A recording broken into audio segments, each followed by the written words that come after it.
วันพรุ่งนี้เทปแล้วก็วันที่8นะฮะวันที่8น่ะอันนี้สดจากกรุงเทพเนาะนะฮะ8-9นะฮะวันที่10เดี๋ยวจะเราจะทำพิธีโอสิกรรมกันนะฮะจากกรุงเทพมหานครนะฮะ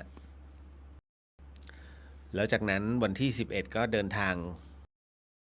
กลับเชียงใหม่ฮะนะฮะภารกิจประจำอยู่ที่จังหวัดเชียงใหม่ฮะเดี๋ยวสักครู่หนึ่งเนาะคำถาม2 วันที่ผ่านมานะฮะทั้งเสาร์และอาทิตย์ก็พอนะฮะแต่ก็เดี๋ยวก็หยิบยกขึ้นมานะฮะของแต่ละท่านไม่เป็นไรก๊อปปี้ไม่ทันมีบางส่วนแต่ก็บางส่วนก็ส่งมาทางนี้สำหรับท่านที่ส่งปัจจัยนะครับมาให้ผมก็เป็นที่เรียบร้อยแล้วนะฮะแล้วก็ฝากเอาไว้นะฮะเป็นที่เรียบร้อยนะฮะเดี๋ยวอาจจะบอกบัญชีของธรรมสถานอีกรอบหนึ่งแล้วกันนะครับเพราะว่าทางธรรมสถานมชนั้นเปลี่ยนนะฮะเปลี่ยนในส่วนของบัญชีสัตตมหาสังฆทานนะครับก็เดี๋ยวสักครู่นะฮะหาก่อนลายมันเยอะนะก็ยังไม่เป็นทางการนะตอนนี้ยังไม่เป็นทางการเพราะว่าเป็นช่วงของรอยต่อของรายการอยู่นะฮะเดี๋ยวเฮียนเข้าตรงฮะคือตรงแล้วก็บอกตรงเลทแล้วก็บอกขออภัยขึ้นช้าแล้วเชียงใหม่ฝนตกนะฮะเมื่อเช้าเวลาผมขับรถขึ้นมาบนสถานีวิทยุนะครับสถานีนี้อยู่บนวัดฝายหินนะครับวัดฝายหินอยู่หลังมหาวิทยาลัยเชียงใหม่บ้านฝายหินเนี่ยต้องบอกอย่างหนึ่งฮะว่าถ้าไม่จงใจเข้ามานะฮะคุณไม่สามารถมาได้เลยอันนี้คือเรื่องจริงครับเพราะว่าที่เนี่ยค่อนข้างจะเขาเรียกทางมันค่อนข้างตันนะฮะแล้วก็มันเป็นซอยตันน่ะชื่อมันคือถนนสุเทพสุดถนนสุเทพฮะนะครับเพราะหลงมาเรื่อยๆนะฮะเพราะว่าคิดว่าจริงๆขึ้นได้นะฮะแต่ถ้าขึ้นทางรถต้องไปถนนห้วยแก้วนะฮะแต่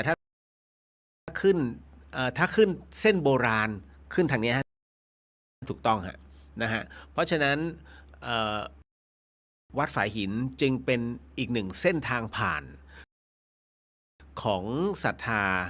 นะฮะที่จะเดินทางด้วยเท้านะฮะเพื่อจะขึ้นไปวัดพระธาตุคิดนะฮะผมนะฮะเดี๋ยวจัดกิจกรรมท่องป่านะครับก็จะให้พระอาจารย์นะครับที่ท่านชอบเดินนะฮะจาริกให้นำศรัทธาเดินขึ้นไปวัดพระธาตุดอยสุเทพด้วยเส้นทางป่าฮะความคิดเช่นนั้นเดี๋ยวขออนุญาตคุยปรึกษาครูบาอาจารย์ก่อนว่ารื้อฟื้นดีไหมเพราะว่าโดยปกติแล้วเขาก็จะมีทุกๆเขาจะมีนี้เตลขึ้นดอยนะเตลขึ้นดอยนี่จะมีวันก่อนวันนั้นเนี่ยเขาจะมีเทศกาลเดินขึ้นดอยชาวเหนือเขาเรียกเตลก็คือการเดินนะฮะแล้วเขาจะเดินจากวัดมอชอไปเชียงใหม่นะฮะแล้วก็ไปที่วัดศรีโสดาตรงนั้นเป็นข่วงหรือว่าเป็นลานครูบาศรีวิชัยนะฮะตรงวัดศรีโสดาแล้วจากนั้นเนี่ยก็จะเดินตามถนนไปเรื่อยๆฮะผ่านวัดผาลาดผ่านเขาเรียกผ่านเขาเรียกเอ่อวัดวัดผาลาดสกิทาคามี นะฮะแล้วก็ขึ้นไปอีกขึ้นไปเรื่อยๆผ่านจุดชมวิวนะฮะไปจนถึงเอ่ออะไรนะอนาคามีหรือว่าหน่วยป้องกันไฟป่านะฮะอนาคามีคือพุทธอุทยานอนาคามีแล้วจากนั้นก็จะไปหอดูดาวนะฮะแล้วก็ไปจุดสุดท้ายก็จะเป็นวัดพระธาตุดอยสุเทพนะฮะไล่ไปตามจุดต่างๆอันนี้คือเป็นถนนแต่ถ้าเตลขึ้นดอยเนี่ยหรือว่าเดินเนี่ยฮะคนละเส้นคือถ้าเตลจะระทึกกว่าเพราะว่ามันต้องเดินผ่านหลังมชถนนสุเทพเลยนะฮะผ่านมาเรื่อยๆมาเส้นทางธรรมชาติผ่านวัดฝายหินตอนเนี้ยเวลาใครไปใครมาเขาจะเข้าวัดฝายหินก่อนเพราะว่าที่เรียกว่าใหญ่ที่สุดในโลกถูกย้ายมาที่นี่นะฮะพระพรหมนะฮะขึ้นชื่อว่าเป็นพระพรหมที่ใหญ่ที่สุดในโลกก็ถูกย้ายมาที่นี่ แล้วก็พระอินทร์ทรงช้างเอราวัณที่ถือกันตอนนี้ใครเขาเดินขึ้นอะไรนะไปถึงทางวัดผาลาดเนี่ยเขาจะมาแวะวัดฝายหินก่อนกลายเป็นแลนด์มาร์กไปเฉย ผมก็งงๆอ่ะเหรอประมาณไม่เป็นไรนะเพราะฉะนั้นตอนนี้ถ้าใครจะเดินเนี่ยเขาก็จะแวะแล้วจากนั้นก็จะเดินขึ้นผ่านเป็นเส้นทางธรรมชาตินะฮะเขาเรียกวัดสามยอดนะวัดสามยอดก็คือที่มาที่โอ้ยเดี๋ยวจะถึงแล้วดิออกพรรษาเดี๋ยวเล่าให้ฟังเรื่องหลอนฮะคือจำได้ไหมขบวนเตะขบวนเตี่ยวแดงที่ไม่มีหัวที่เขาล่ำลือกันเหลือเกินผมสันนิษฐานว่าน่าเป็น ผมไม่คิดว่าเข้าพรรษานะฮะเพราะว่าเข้าพรรษามันติดอาสาฬหะก่อนห้ามทำบาปนะฮะเพราะฉะนั้นเนี่ยถ้าไปทำตอนนั้นนี่ถึงก็สวยเลยนะผมคือมันต้องช่วงเนี้ยนะฮะแล้วก็เป็นวัดผาลาดไปเนี่ยมันจะมีเขาเรียกเส้นทางน้ำตกฮะข้างน้ำตกผาลาดมันจะเป็นช่องทางเล็กๆเดินขึ้นไปเรียบน้ำตกเลยฮะมันจะตัดลัดมาคุณไม่ต้องไปผ่านโค้งเหมือนถนนดอยสุเทพที่ทำ11 กิโลคุณจะเดินแค่7 กิโลตัดถึงดอยสุเทพเลยฮะอันนี้คือเดินเท้าเพราะฉะนั้นเดินเท้าได้เปรียบนะฮะก็เลยอันนี้บอกไว้ก่อนเดี๋ยวไว้จะลองสำรวจเส้นทางแล้วก็จะจัดกิจกรรมเพื่อชาวพุทธนะฮะหรือว่าผู้ที่นิยมแอดเวนเจอร์เข้าสู่เป็นทางการฮะนี่คือรายการเดอะเฮียนทาง FM 104.50เมกะเฮิรตซ์สวัสดีอย่างเป็นทางการครับคุณผู้ฟังครับธรรมะสวัสดีฮะแล้วเดี๋ยวคือวันนี้ยังจัดสดอยู่นะพรุ่งนี้ผมเดินทางเข้ากรุงเทพตี 3ต้องตี 3ครับเพราะว่าวันพรุ่งนี้แล้วก็เสร็จภารกิจขอกลับมานอนพักก่อนแล้วตี 3ไปเพราะผมต้องเอ่อไปให้ทันวัดท่าสุงของของวันที่7นะฮะนิดนึงนะฮะแล้วก็ค่อยเข้ากรุงเทพ7ราวๆเที่ยงคืนคิดว่านะ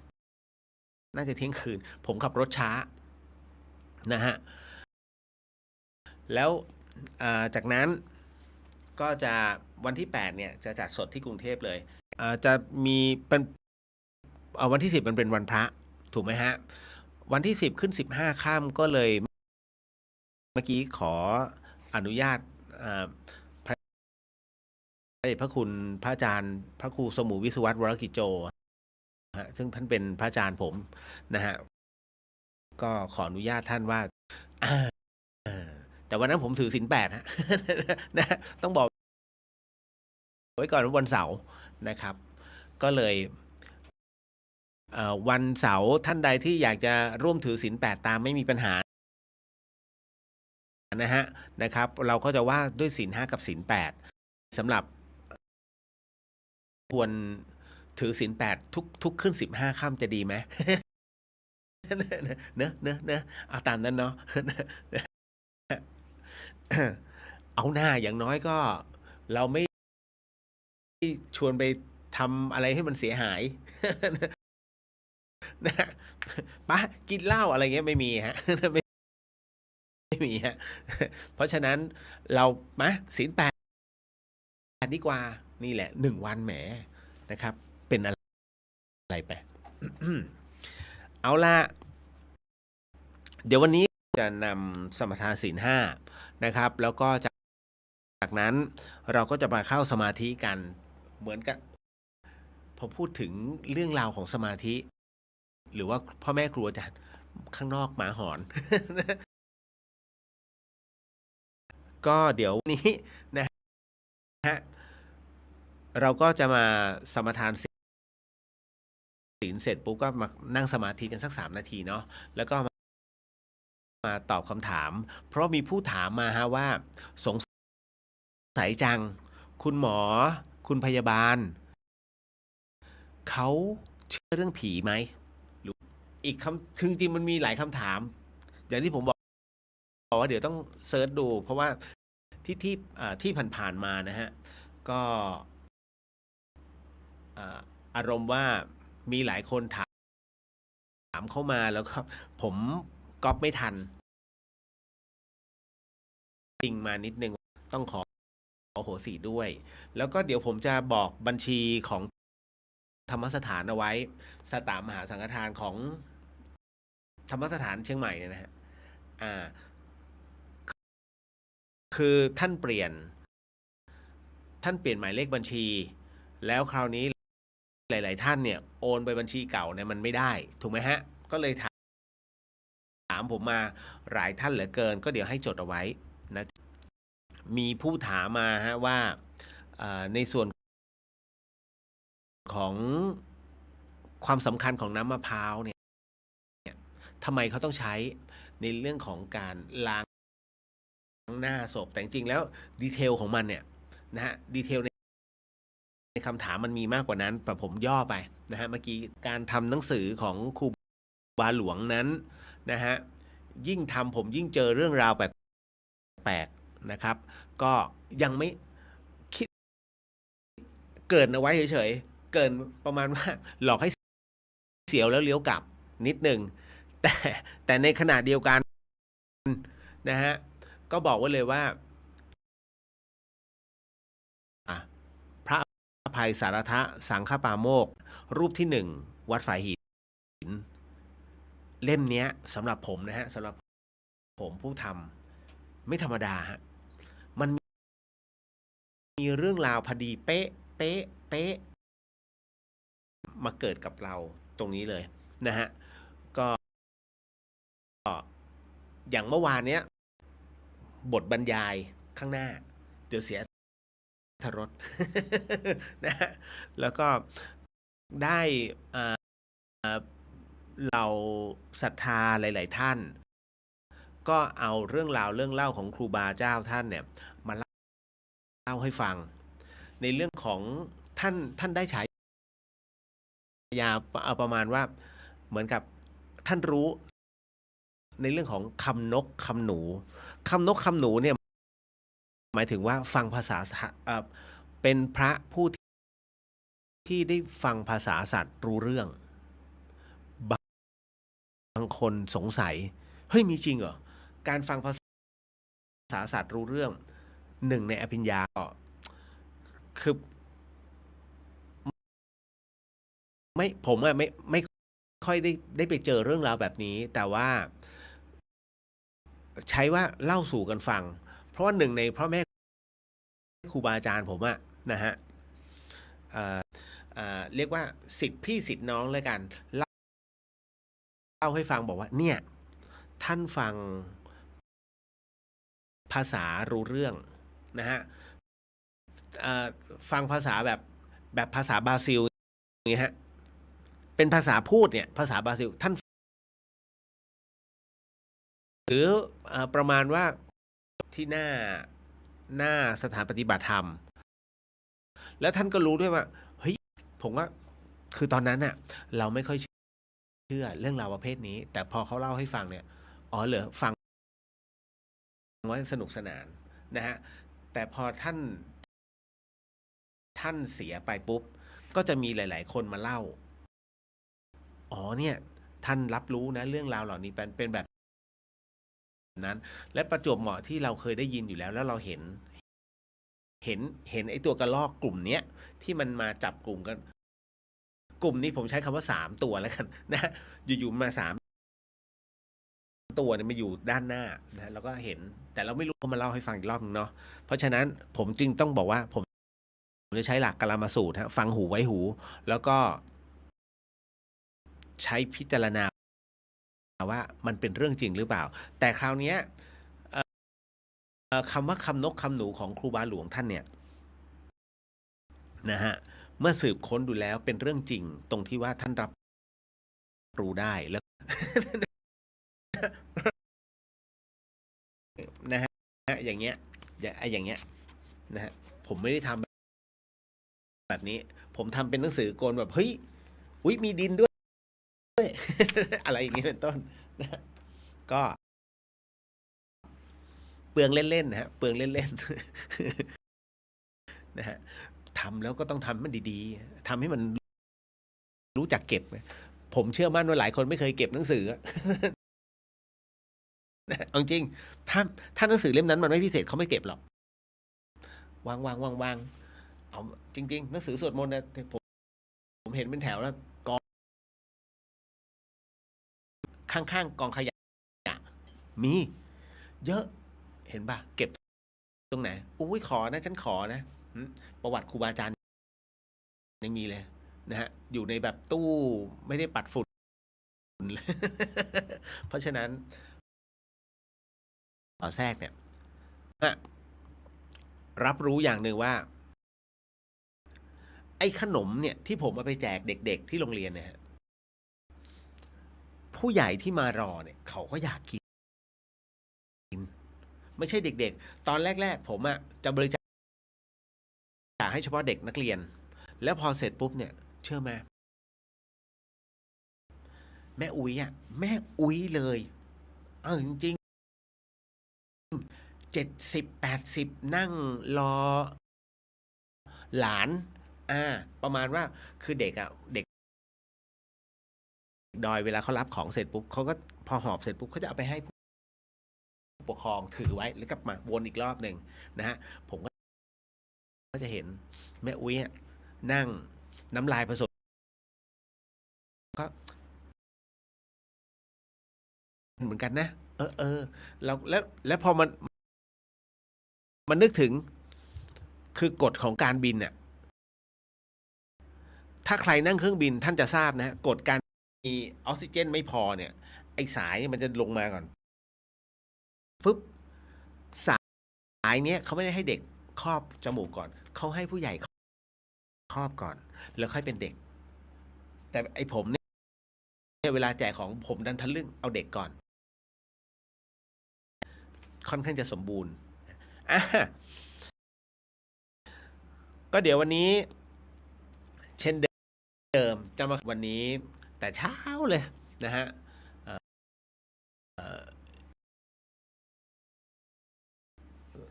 ศรัทธาหรือว่าอีกหนึ่งลูกศิษย์ลูกหาของพระอาจารย์ภัสกรก็โทรหาผม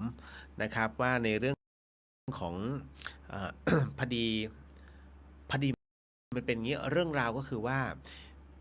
มีผู้วายชนนะฮะเขียนเป็นพินัยกรรมมาไว้นะว่าเมื่อร่างเขาเนี่ยสลายลงแล้วนะฮะเผาลงเป็นที่เรียบร้อยเขาเนี่ยรักจังหวัดเชียงใหม่มากนะฮะเขาก็เลยอยากจะได้เอากระดมนะฮะพอเต็มเสร็จปุ๊บเนี่ยก็อย่างว่าเนาะ ในเมื่อมันเป็นการสั่งเสียเขาก็เลยขึ้นไปนะฮะหมายถึงว่าเขาไม่รู้จักพระหรอกแต่เขาไปเดินสำรวจรอบๆคำว่าเต็มของวัดนะคืออะไรทั้งที่แต่ละช่องเนี่ยยังว่างอีกเพียบนะก็เลยมาท่านใดนะผมก็เลยบอกไปว่าอย่างที่สำคัญเนี่ยอันที่หนึ่งช่องแต่ละช่องนั้นท่านเอาไว้ให้กับบุคคลสำคัญนะฮะที่เป็นที่เคารพนับถือนะของชาวเชียงใหม่นะฮะที่สำคัญเนี่ยวัดพระธาตุดอยสุเทพเป็นสัญลักษณ์ของเมืองดังนั้นนอกจากพระสงฆ์แล้วก็เหล่าข้าบดีรวมไปถึงเป็นบุคคลอันนั้นเนี่ยวัดท่านจะเอาไว้ด้านบนนะฮะแต่ว่าถ้าเป็นบุคคลอื่นเนี่ยฮะอันนี้อาจจะต้องไปพูดคุยกันเอาเองนะฮะเพราะฉะนั้นถ้าทางวัดบอกว่าไม่สามารถนะฮะก็ต้องมีเหตุผลของท่านนะฮะก็เลยสมมติคนหนึ่งอยู่ศรีสะเกษอีกคนหนึ่งอยู่อุบลอีกคนหนึ่งอยู่อะไรนราธิวาสรักดอยสุเทพมากรักเชียงใหม่มากขอไว้หมดเข้าใจใช่ไหมฮะ100 คนขอ100จุดเนี่ยเนี่ยอันนี้เข้าใจต้องเข้าใจนิดนึงฮะ นี่แหละฮะอันนี้คือที่มาที่ไปว่าทำไมผมก็พยายามตอบให้ได้มากที่สุดนะวันนี้ก็หลายๆท่านนะถามในเรื่องที่อาจจะคลายผมอธิบายให้ใครสงสัยไปได้บ้างนะฮะไม่ว่าจะเป็นในเรื่องของสมาธิหรือว่าในในเรื่องของความพิเศษของบุคคลพลังพูดถึงพลังพิเศษเขาก็อยากได้อยากมีอยากเป็นเนาะผมเองก็เลยต้องบอกว่านะคำว่าของเก่าในที่นี้หมายถึงว่าบุญเก่านะฮะคืออย่างนี้เรื่องของเรื่องเขาถามมาว่าคุณเรียวทำไมคนนี้เขาก็มีเขามองเห็นอนาคตของประเทศไทยนะฮะซึ่งไม่เกี่ยวกับประเภทที่เฮ้ยมีสัมผัสพิเศษได้อีกคนนึงเห็นในสิ่งที่โอ้โหรู้โชคชะตานะฮะรับรู้ทั้งหมดทั้งมวลได้อันนี้รู้วาระจิตของคนไอ้นี่รู้ซึ่งเป็นคนธรรมดาทั้งนั้นเลยเอาจริงโดยส่วนตัวแล้วเนี่ยตามอย่างที่เขาว่าแน่นอนที่สุดคนทุกคนเขาก็อาจจะมีเรื่องราวแบบนี้เกิดขึ้นนะฮะเขามีของเก่าสรุปกันเลยฮะว่าเขามีของเก่าในที่นี้ก็คือบุญเก่าซึ่งมันมาเชื่อมต่อในชาติภพปัจจุบันก็คืออาจจะเกิดจากระลึกชอบนะฮะเพราะว่าในสิ่งที่เราได้บำเพ็ญมานะฮะพอมาสารต่อในเรื่องของการเนี่ยเป็นผู้เชื่อมให้มันก็เลยทำให้ดึงพลังเก่าเนี่ยกลับมาใช้ได้ความเป็น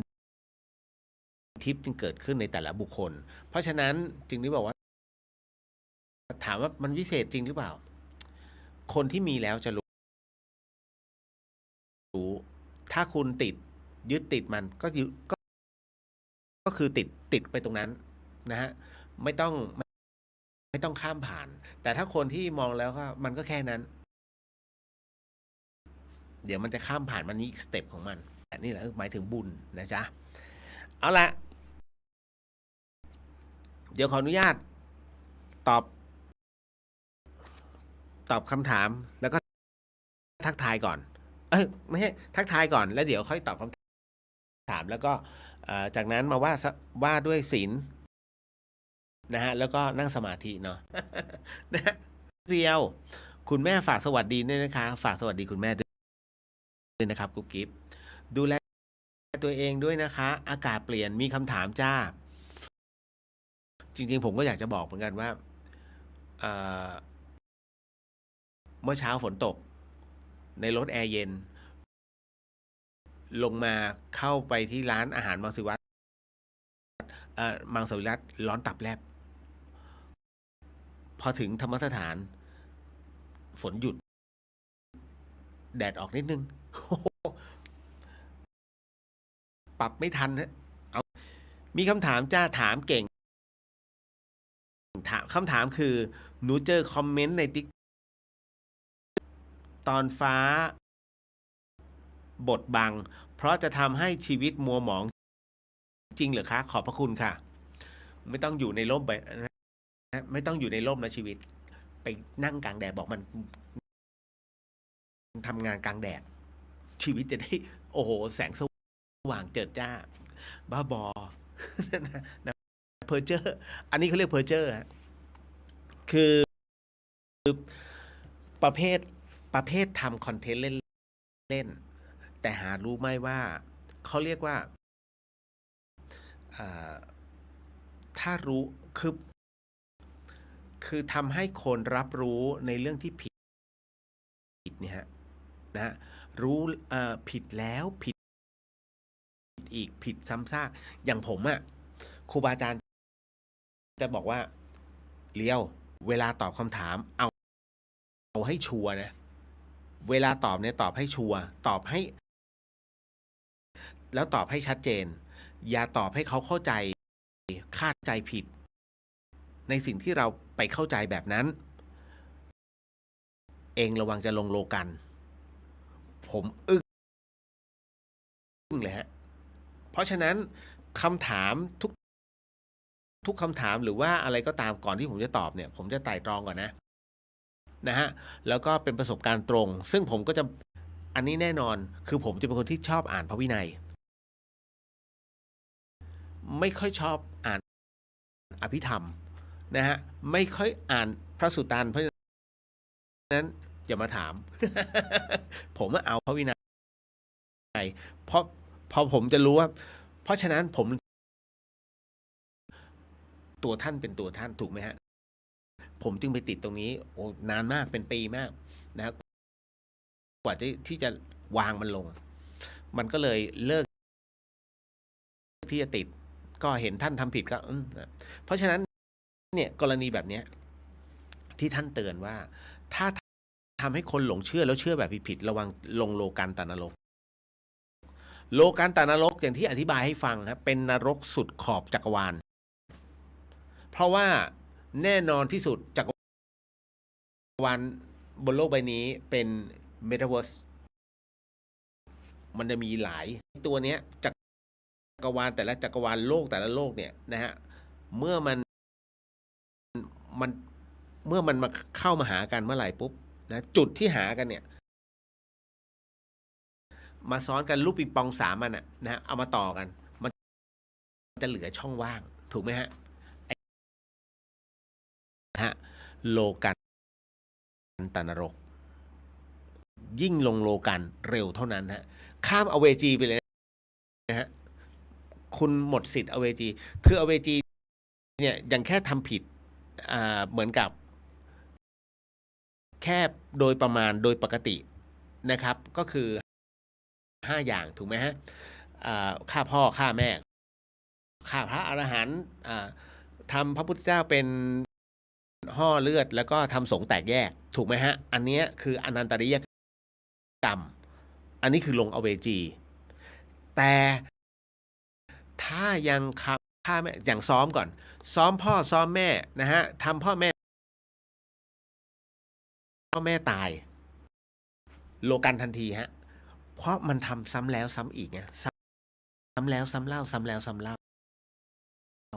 นี่ฮะเพราะฉะนั้นไอ้พวกประเภทเมายาบ้าไม่มีโห ไอ้นี่โลกาไม่ดีเพราะมึงไปลงโลกันเลยเป็นนรกขุมพิเศษหนักสุดนะหนักสุดนี่แหละเพราะฉะนั้นก็เลยนะฮะทำให้คนหลงเชื่อว่าต้องต้องเอาไปอะไรต้องอย่าห้ามจุดในร่มใช่ไหมนะเพราะจะทำให้ถูกบทบังชีวิตมันจะมัวหมองนะมันจุดในร่มไงเราต้องใช้ในเรื่องของปัญญาเข้ามาไต่ตรองนะฮะเพราะฉะนั้นเนี่ยอันนี้ขอบพระคุณมากที่ส่งเรื่องตรงนี้มาให้ เพราะว่าหลายครั้งที่เป็นคอนเทนต์ผิดนะฮะแล้วทำให้คนหลงเชื่อเยอะมากนะครับ แล้วก็ส่งข้อความมาแล้วผมก็ต้องมานั่งแก้ให้บอก ใช้หลักการมาสูตรฮะฟังหูไว้หูถ้าของชิ้นนี้ซึ่งเป็นของแบบสายมูอย่างเงี้ยถ้าซื้อแล้วสบายใจซื้อฮะแต่ถ้าซื้อแล้วก็ไม่ต้องซื้อ แต่ถ้าคุณพลาดในสิ่งที่ผมเตือนปุ๊บและปรากฏว่าไอ้ของชิ้นนั้นมันไปทำให้คนอื่นเขาปัง อันนี้อย่ามาโทษกันนะบอกเนี่ยพี่เลียวแนะนำเนี่ยเลยอดเลยอะไรแบบนี้ไอ้รางวัลที่1เนี่ยที่ถูกเนี่ยโอ้ไปบนบานศาลกล่าวนะฮะกับสถานที่แห่งนี้ฉันไปบนกับจอมปลวกเนี่ยเห็นไหมเนี่ยถูกเนี่ยรางวัลที่1เลขรางวัลที่1เนี่ยหวย2 ใบนะแล้วคนมาไหว้เนี่ยกี่คนแต่ไอ้คนที่แบบที่ผิดไม่มีใครพูดสักคนไม่ว่ากูก็มาไหว้ตลอดนะไม่เคยถูกเลยเนี่ยถูกกินตลอดไม่เห็นพูดเลยพูดปุ๊บถูกด่าแต่ถ้าคนบอกเอ้ยฉันถูกเนี่ยเลขท้าย2 ตัวโอ้โหคนแห่มาชอบเรื่องราวแบบนี้ฮะถูกไหมฮะคนชอบเรื่องโกหกมากกว่าเรื่องจริงถูกนะเรื่องจริงแต่โกหกคือถูกเลยเนี่ยถ้ามาพูดไม่เอาสิ่งที่มันเกิดขึ้นในหมู่สังคมไทยนะฮะไม่เป็นความจริงนะฮะกุ๊บกิ๊บสรุปให้นะครับ จุดก็คือจุดไหว้คือไหว้นะการไหว้คือกำลังธรรมดาท่านมานับไหมครบไหมวะ16 ดอก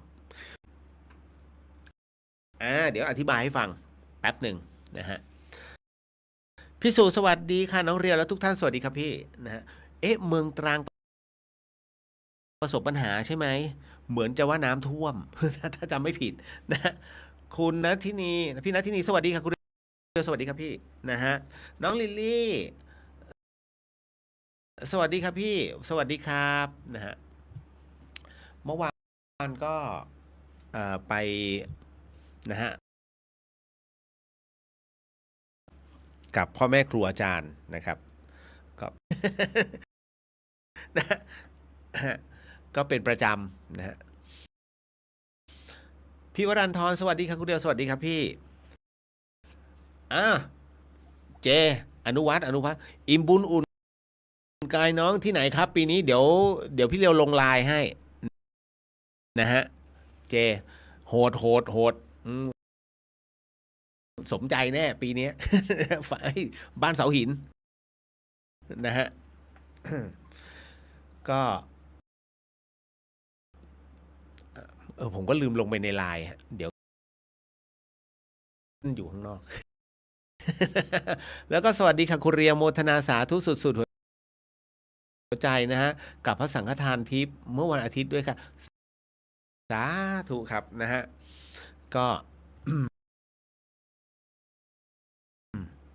หลายๆท่านก็ถามผมมา เดี๋ยวผมจะบอกเดี๋ยวบอกบัญชีให้แป๊บหนึ่งนะคุณวิชัยสวัสดีครับพี่เลียวแต่ทำก่อนที่ท่านมรณภาพนี่แหละนะฮะที่เราก็กลัวเรื่องอายุไขเนาะในเรื่องของอโหสิกรรม เพราะฉะนั้นผมก็แก้ทางนะฮะหลายๆครั้ง จนกระทั่งมาโป๊เช๊ตอนที่มันก็ต้องเป็นปกติอะเรามั่นใจของเราไง ผมก็เปรียบเสมือนคนโง่อะคุณ โง่ต้องมาก่อนฉลาด พอมาคลิกปุ๊บตึ้งเฮ้ยกำลังไม่เสียเลยนะฮะก็นี่แหละได้จากวัดท่าซุงนั่นแหละ ถ้าผมไม่กลับไป คือไม่กลับไปทวนมโนมยิทธินะ ก็ยังคงโง่อยู่นะ เพราะว่าพอพอพอเราเอ่อขึ้นศีลแปดมากปึ๊บรับรู้ทันทีนะฮะแล้วพอดีว่า ขออภัย แล้วพอดีว่าครูสมาธิท่านก็เลยอธิบายให้ฟังว่าต้องมีกำลัง โดยเฉพาะอย่างยิ่งศีลแปดผมก็เลยมานั่งนึกนะฮะที่ธรรมสถานเนี่ย เราศีลห้าก็นั่งนึกนะฮะเราก็ศีลห้านี่หว่า พิจารณาไปพี่ไม่ใช่ ตอนนั้นน่ะศีลผมอะ227ตอนบวชเป็นพระ อันนั้นขึ้นครั้งแรกนะฮะอันนั้นเนี่ย มันก็เกิดลังเลสงสัยมาครั้งที่3นี่ศีล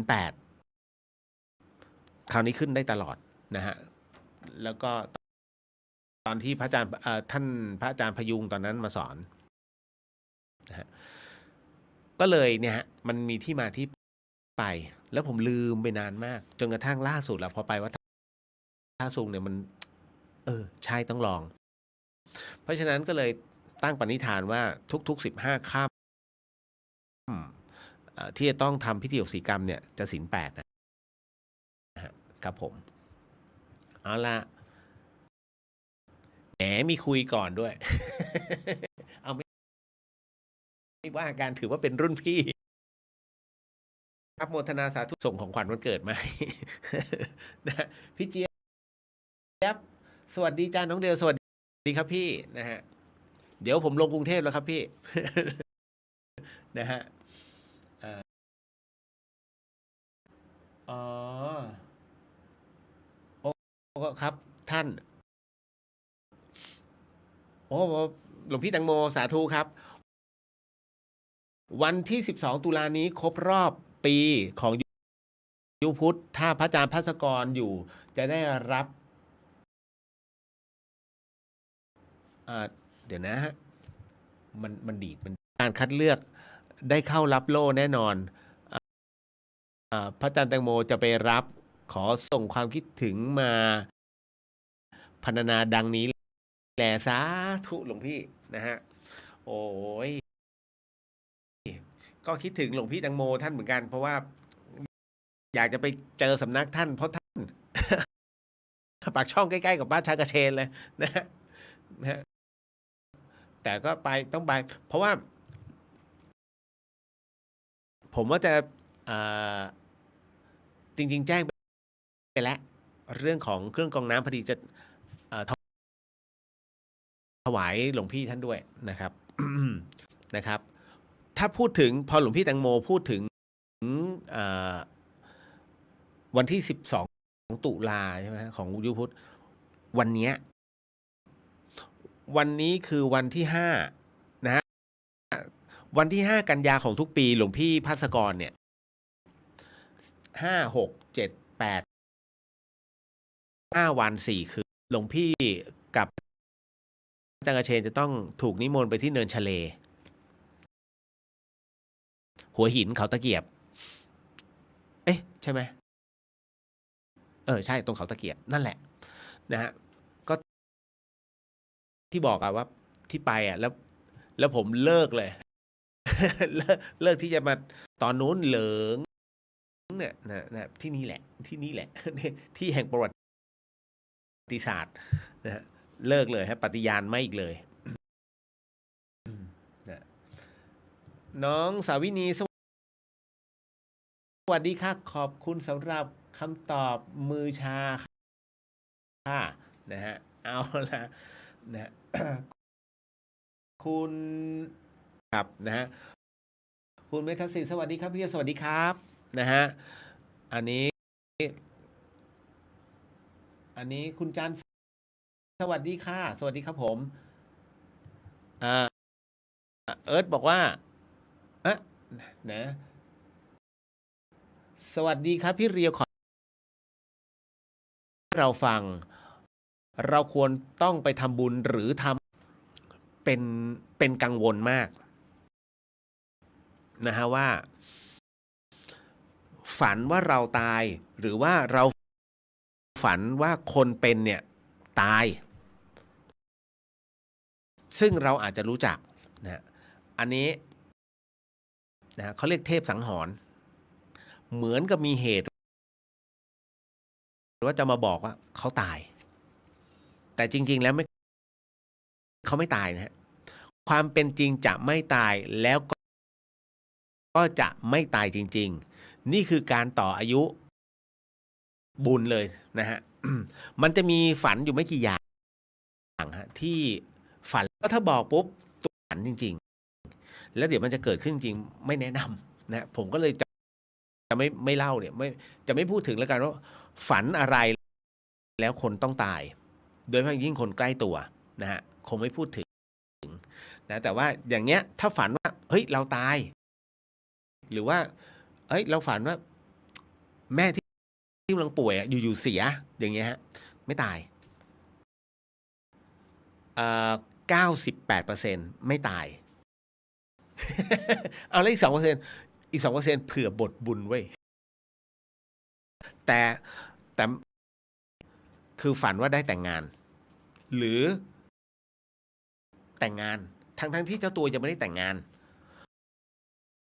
หรือมามั่นอย่างเงี้ยฮะอันเนี้ยให้ไปทำบุญซะอันนี้หมายถึงว่าจะมีเรื่องราวที่ทำให้ลำบากใจ เป็นอุปสรรคในชีวิตเข้ามา เดี๋ยวนะ ผมไม่ใช่มาเป็นหมอดูทำนายฝันนะ เดี๋ยวจะไปพูด เฮ้ยพี่เลี้ยงมึงทำนายฝันไม่ใช่ อันนี้คือสถิติที่ได้ นะฮะต้องบอกไว้ก่อน อันนั้นในกรณีแบบนี้นะต่อมา น้องเบสสวัสดีครับพี่เดียวสวัสดีครับนะฮะน้องแอมสวัสดีค่ะคุณพี่เรียวโอ้ตายกับคุณจินไม่ใช่มันก็ต้องมีบ้างไงแหมเราจะไปอะไรนะอยู่จะมาทุกเรื่องมันก็ไม่ใช่ใช่ไหมผมไม่ใช่พหูสูตรหรอกมันเป็นอะไรที่มันต้องเป็นมีบางอย่างผมก็โง่นะไม่ใช่ว่าโอ้โหจะเก่งเป็นเพอร์เฟกถ้าเก่งเพอร์เฟกต์ผมต้องเป็นด็อกเตอร์นะครับหลายคำถามก็ได้คุยกันแล้วพอดีพอต่อไปเนี่ยน้องเขากำลังเข้าคอร์สปฏิบัติธรรมพอดีนะฮะคุณเลงบอกว่านานๆจะบัฟคุณเลียวได้สักเรื่องหยวนให้ได้หน่อยค่ะนะฮะก็คือมันก็มีอะไรหลายๆเรื่องนะฮะวันนี้ผมเนี่ยจะชอบมากในเรื่องของคณะศรัทธาที่เวลาไปกราบไหว้พ่อแม่ครูอาจารย์นะไม่ธรรมดานะเข้าถึงพ่อแม่ครูอาจารย์ได้นะครับโดยเฉพาะมันก็มีอะไรหลาย ๆ อย่างนะที่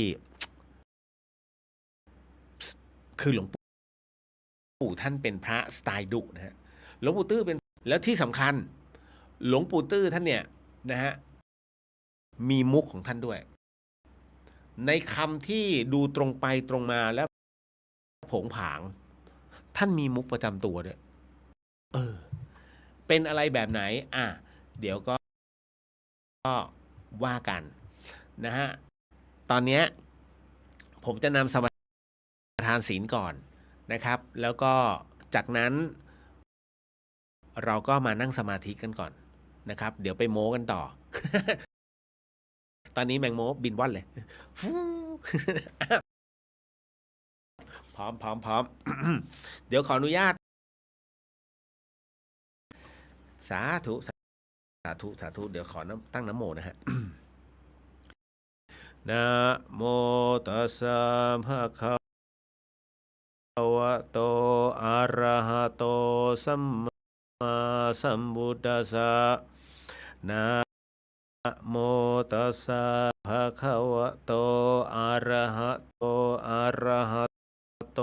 สัมมาสัมพุทธัสสะพุทโธธัมโมสังโฆข้อ 2ไม่ลักทรัพย์ศีลข้อ 3ไม่ประพฤติผิดในกามศีลข้อ 4ไม่พูดเท็จศีลข้อ 5ไม่ดื่มสุราและของมึนเมาบัดนี้ข้าพเจ้าตั้งใจรักษาศีลแล้วบัดนี้ข้าพเจ้าคือผู้มีศีลข้าพเจ้าผู้มีศีลละอายกลัวต่อผลของบาปกรรมข้าพเจ้ามีกายเป็นมนุษย์มีใจเป็นเทวดาเป็นมนุษย์เทโวเข้าถึงความเป็นสหายกับเราเทวดาทั้งหลายณบัดนี้ข้าพเจ้าทั้งหลายขออดโทษลดกรรมที่ข้าพเจ้าประมาทพลาดพลั้ง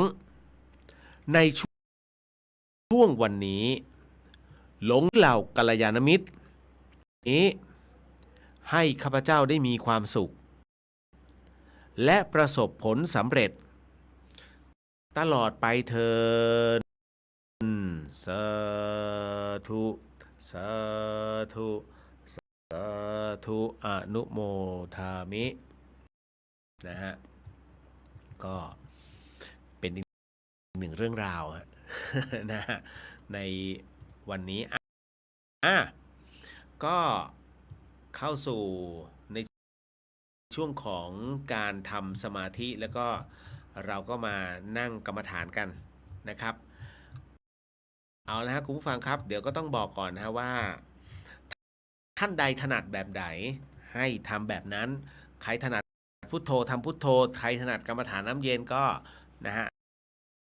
ให้ทำกรรมฐานน้ำเย็นท่านใดที่ถนัดหรือว่านมัปปะทะเพราะฉะนั้นเอาละครับเดี๋ยวเราจะมานั่งสมาธิกัน3 นาทีนะตอนนี้เป็นเวลา 23:46 นาทีเราจะไปถอนสมาธิกันตอน50นะฮะ23:50 นาทีนะครับขออนุญาตในการบรรยายไปพร้อมๆกันนะครับเพราะฉะนั้นขอให้ทุกท่าน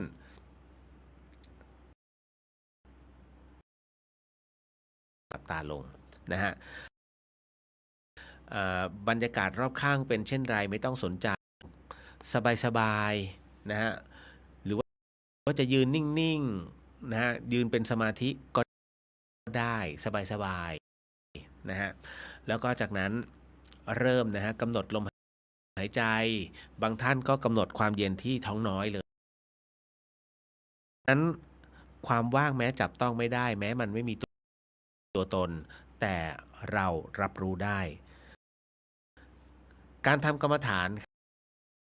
ครับให้เกิดความว่างหรือว่าเป็นสมาธินั้นเพียงแค่ช้างกระดิกหูงูแลบลิ้นลาแห่งบุญนะฮะเดี๋ยวก็นั่นคือสิ่งที่เราสามารถนะฮะเรากักเก็บในส่วนของห้วงความรู้สึกให้เป็นความว่างเปล่าได้นะฮะทุกสิ่งอันณวันนี้นะครับไม่ว่าจะเป็นในเรื่องของทานซึ่งเราก็ทำกันอยู่ใครที่ไม่ได้ทำทานนั้นถ้าเห็นตรงไหนที่เขาทำหรือว่าทำความดีหรือแม้กระทั่งใน Facebook อะไรที่เป็นสิ่งดีเราก็โมทนาไปนะฮะเราสมาทานกันไปเป็นที่เรียบร้อยก่อนที่เราจะเข้ากรรมฐานนั่นเอง นะดังนั้นตอนนี้ทุกท่านมีศีลห้าเป็นที่ตั้งเป็นอาภรณ์นะครับเพราะฉะนั้นเปรียบเสมือนแก้วครอบตัวเอาไว้นะครับเป็นเกราะเป็นม่านนั้นที่จะพุ่งเข้ามาเรามีศีลห้าเป็นที่เรียบร้อยนะฮะเรามีสมาธิ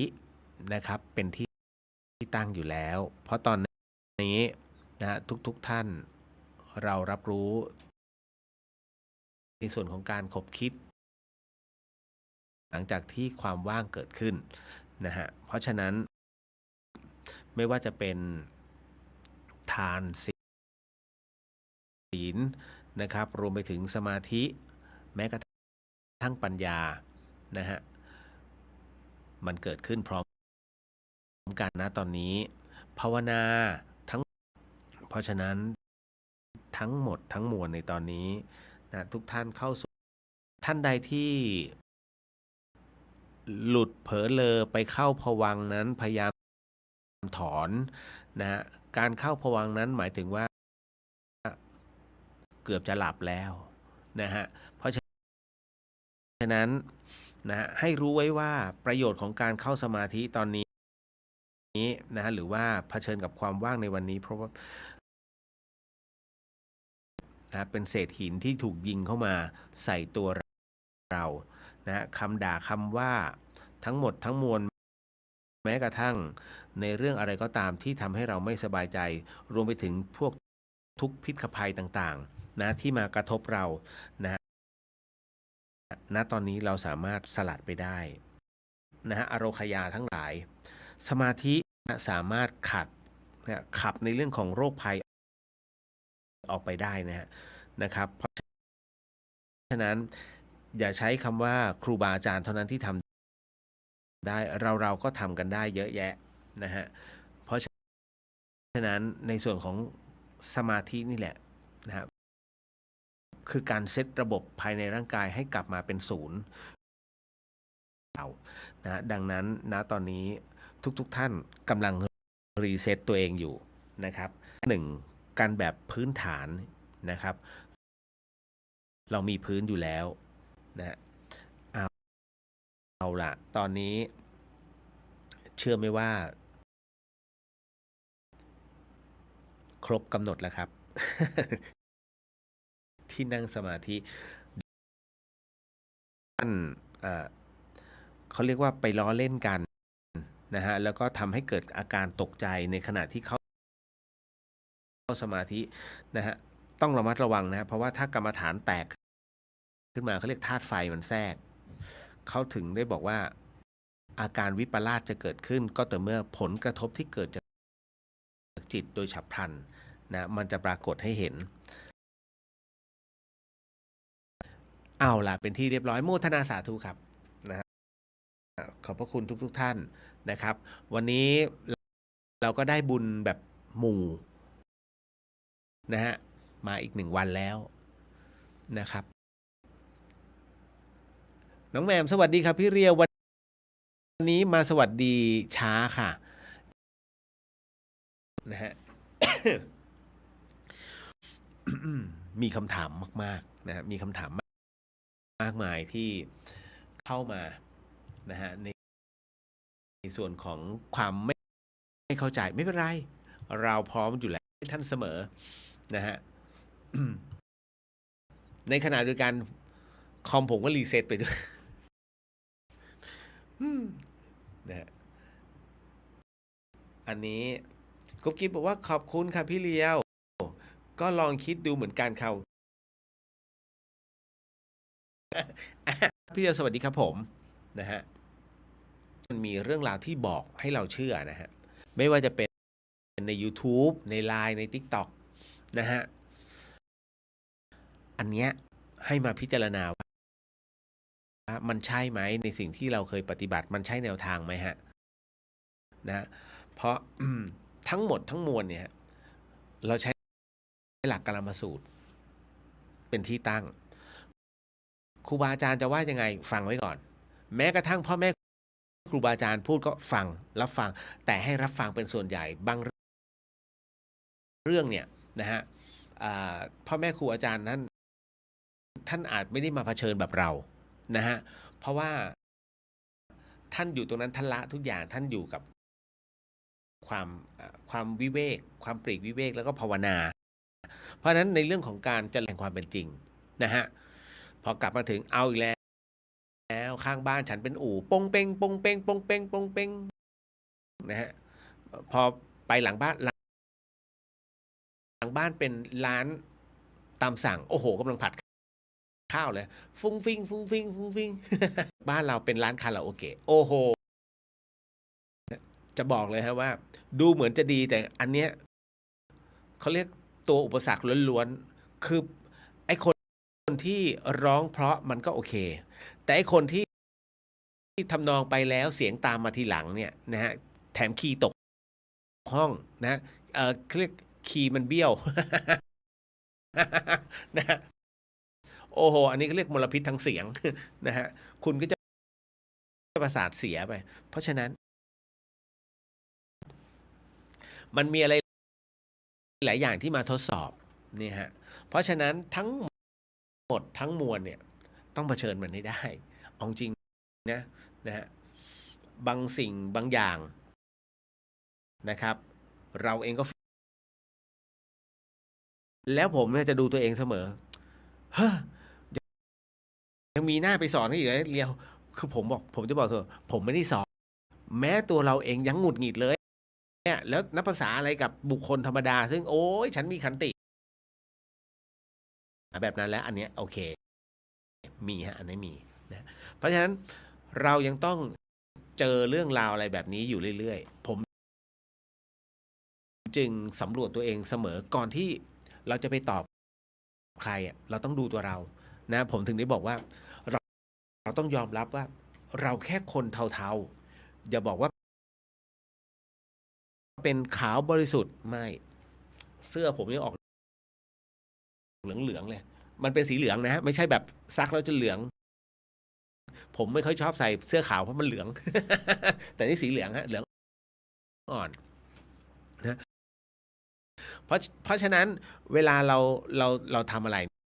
เนี่ยผมจะคิดสองมุมฮะมุมที่เป็นไปได้กับมุมที่เป็นไปไม่เนี่ยนะฮะแผนหนึ่งคือแผนสองอันนี้พี่เขาเก็ตแล้วเขาหมู่จอมยุทธแล้วอันนี้เราจะไม่พูดถึงใน Facebook แต่น้องๆที่รับฟังอยู่ทาง104.5เนี่ยนะฮะพี่เลียวจะสอนว่าเวลาคิดอะไรก็ตามนะให้คิดไว้มีแผน1และแผน2ทั้งที่เป็นไปได้และเป็นไปไม่ได้สมมุติว่าโอ้ยเนี่ยฉันต้องส่งรายงานเดี๋ยวฉันพรีเซนต์ผ่านนะโอ้มั่นใจขนาดนั้นแล้วถ้าไม่ผ่านล่ะสมมุติไงให้ตั้งเอาไว้คุณจะตอบตัวเองว่าอย่างไรเพราะฉะนั้นการคิดอะไรเนี่ยถ้าเราจะต้องทำอะไรก็ตามผมจะบอกว่าโอ้ยเดินทางเนี่ยฉันปลอดภัยแน่นอนอย่าแล้วถ้ามันไม่ปลอดภัยล่ะต้องมีคำตอบให้กับตัวเองครับผมถึงจะใช้คำหลวงพ่อชาเสมอฮะฟังรายการนี้จะมีอยู่2แบบของหลวงพี่ภัสกรกับหลวงพ่อชา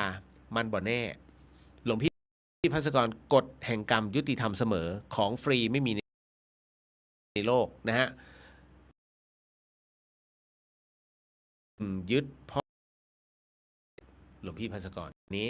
นะครับในเรื่องของคีย์ของมันเนี่ยหลวงพี่ท่านสอนไว้หมดแล้วนะฮะหลวงพ่อชาท่านก็บอกไว้หมดแล้ว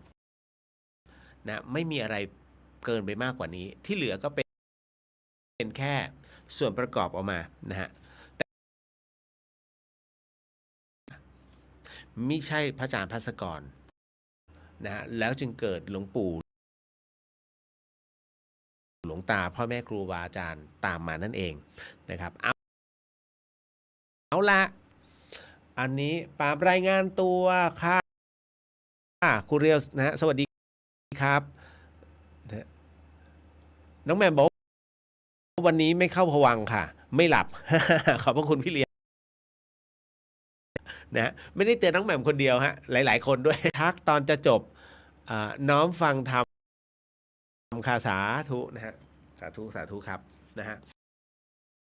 ก็ผมก็บางทีผมก็ตกใจนะฮะเอ่อครูอาจารย์พ่อแม่ครูอาจารย์ก็เอ่อหลายๆสายก็มาเนี่ยมาจบที่รายการเนี้ยก็ฟังด้วย ผมตกใจมากตอนที่ไปกราบท่านเนี่ยฮะอ้าวโยมพี่เลียวฮะเดี๋ยวพระอาจารย์รู้จักผมด้วยเหรอก็ฟังโยมพี่อยู่ เอ้านะฮะบางทีก็เอ่อเจอเรา คณะแม่ชีนะฮะเอ้าแม่ชีฟังด้วยเหรอครับ แม่ชีก็ไม่ได้ฟังหรอกพอดีมีโยมเขาเปิดนะอ้าวแล้วแม่ชีพักเหมือนประมาณว่าท่านก็ทำงานอยู่ใกล้ๆแหละแล้วก็นี่ฮะก็โมทนาสาธุนะครับ คือผมตอบไปตามความเป็นจริงนะฮะแล้วก็บางครั้งอาจจะปากหนักไปบ้างนะก็เลยต้องขอโอโหสิมาณที่นี้ คือต้องตอบให้ชัดนะฮะเพราะว่า พระอาจารย์ภัสกรเนี่ยท่านสอนเอาไว้ ผมต้องบอกว่าได้มรณภาพลงนะฮะแต่สิ่งที่ท่านสอนเอาไว้เนี่ยท่านถ่ายทอดหรือว่าทุกสิ่งอันนะที่ท่านบอกกล่าวเนี่ยท่านหวังดีเสมอนะแม้กระทั่งการไปเข้าชมรมนักพูดนะฮะของล้านนาเนี่ยนะฮะท่านก็พาไปทุกรูปนะฮะตอนจะบวชตอนไม่บวชไปหมด นะฮะนั่นคือสิ่งที่หลวงพี่ท่านอยากให้เป็นนะแล้วก็อยากให้ไปเข้าไปฝึกพูดนะเกรงใจ นะมันเดินทางลำบากนะครับ ไปทุกที่อ่ะแล้วมันก็มีเรื่องราวแบบนี้มันก็ทำให้ผมรู้สึกมีอย่างนี้เหรอ นะฮะเราก็จะตอบเด็กๆเขานะครับ เอาล่ะ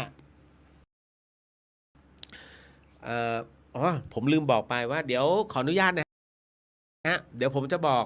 หมายเลขบัญชีของธรรมสถานไว้ก่อนท่านใดที่จะทำสัตตมหาสังฆทาน คือจะได้อันนี้จดไว้เลยนะฮะท่านใดที่จะร่วมบุญทุกวันอาทิตย์นะฮะก็เป็นอาทิตย์แรกของเดือน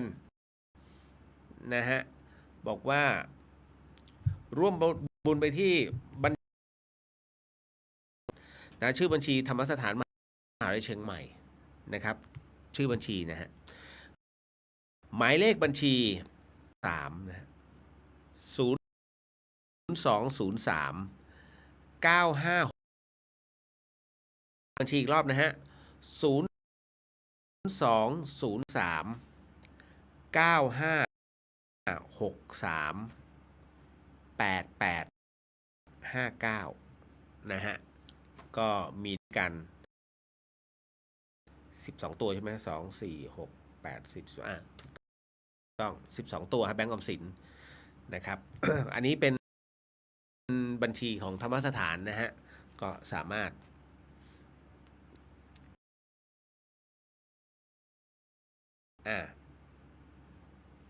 ก็ได้เรื่อย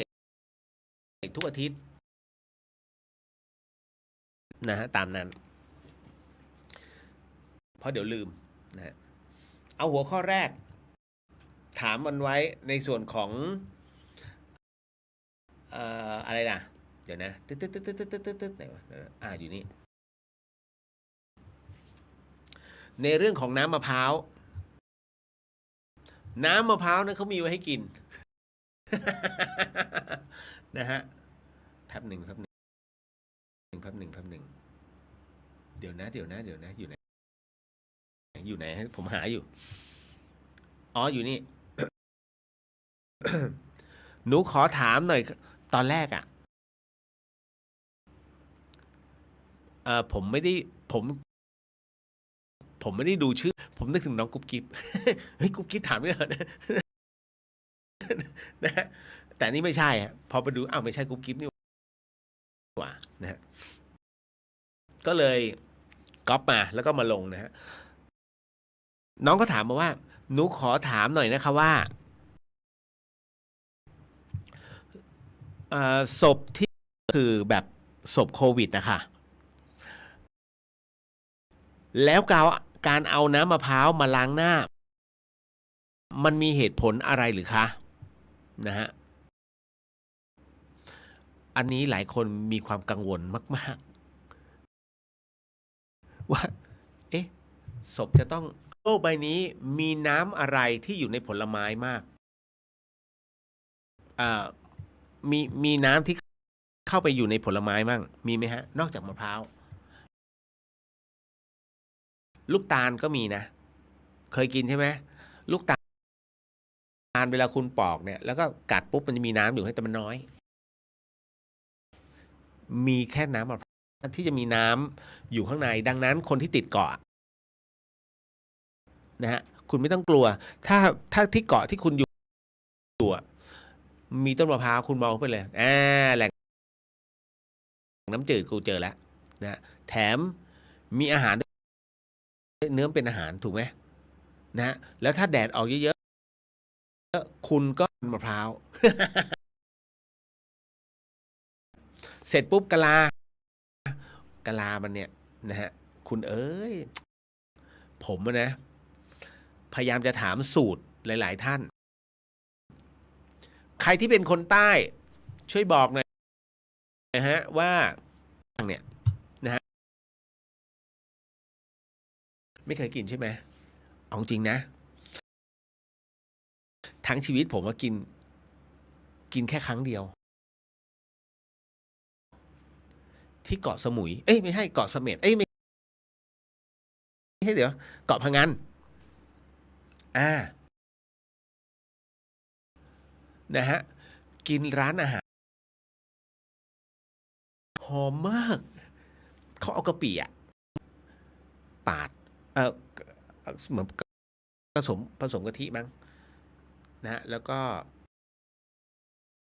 ทากะลามะพร้าวเนี่ยกะลาแบบเปล่าๆเนี่ยแล้วก็ทาข้างในแล้วก็เอาไปเผาพอมันแห้งเสร็จปุ๊บคุณก็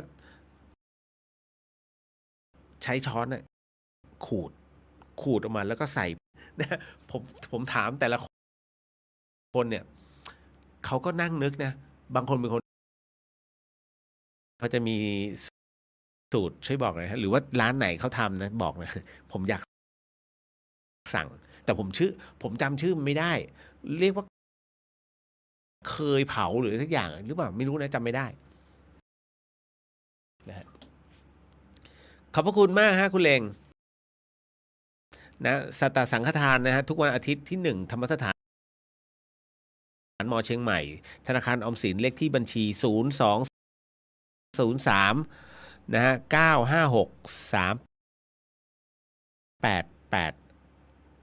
956385859ถูกต้องครับขอบพระคุณฮะศพที่ไม่เปิดโลงแล้วเอาน้ำมะพร้าวล้างหน้าเนี่ยเป็นอะไรไหมก็ไม่เป็นไรครับเพราะมันไม่เปียก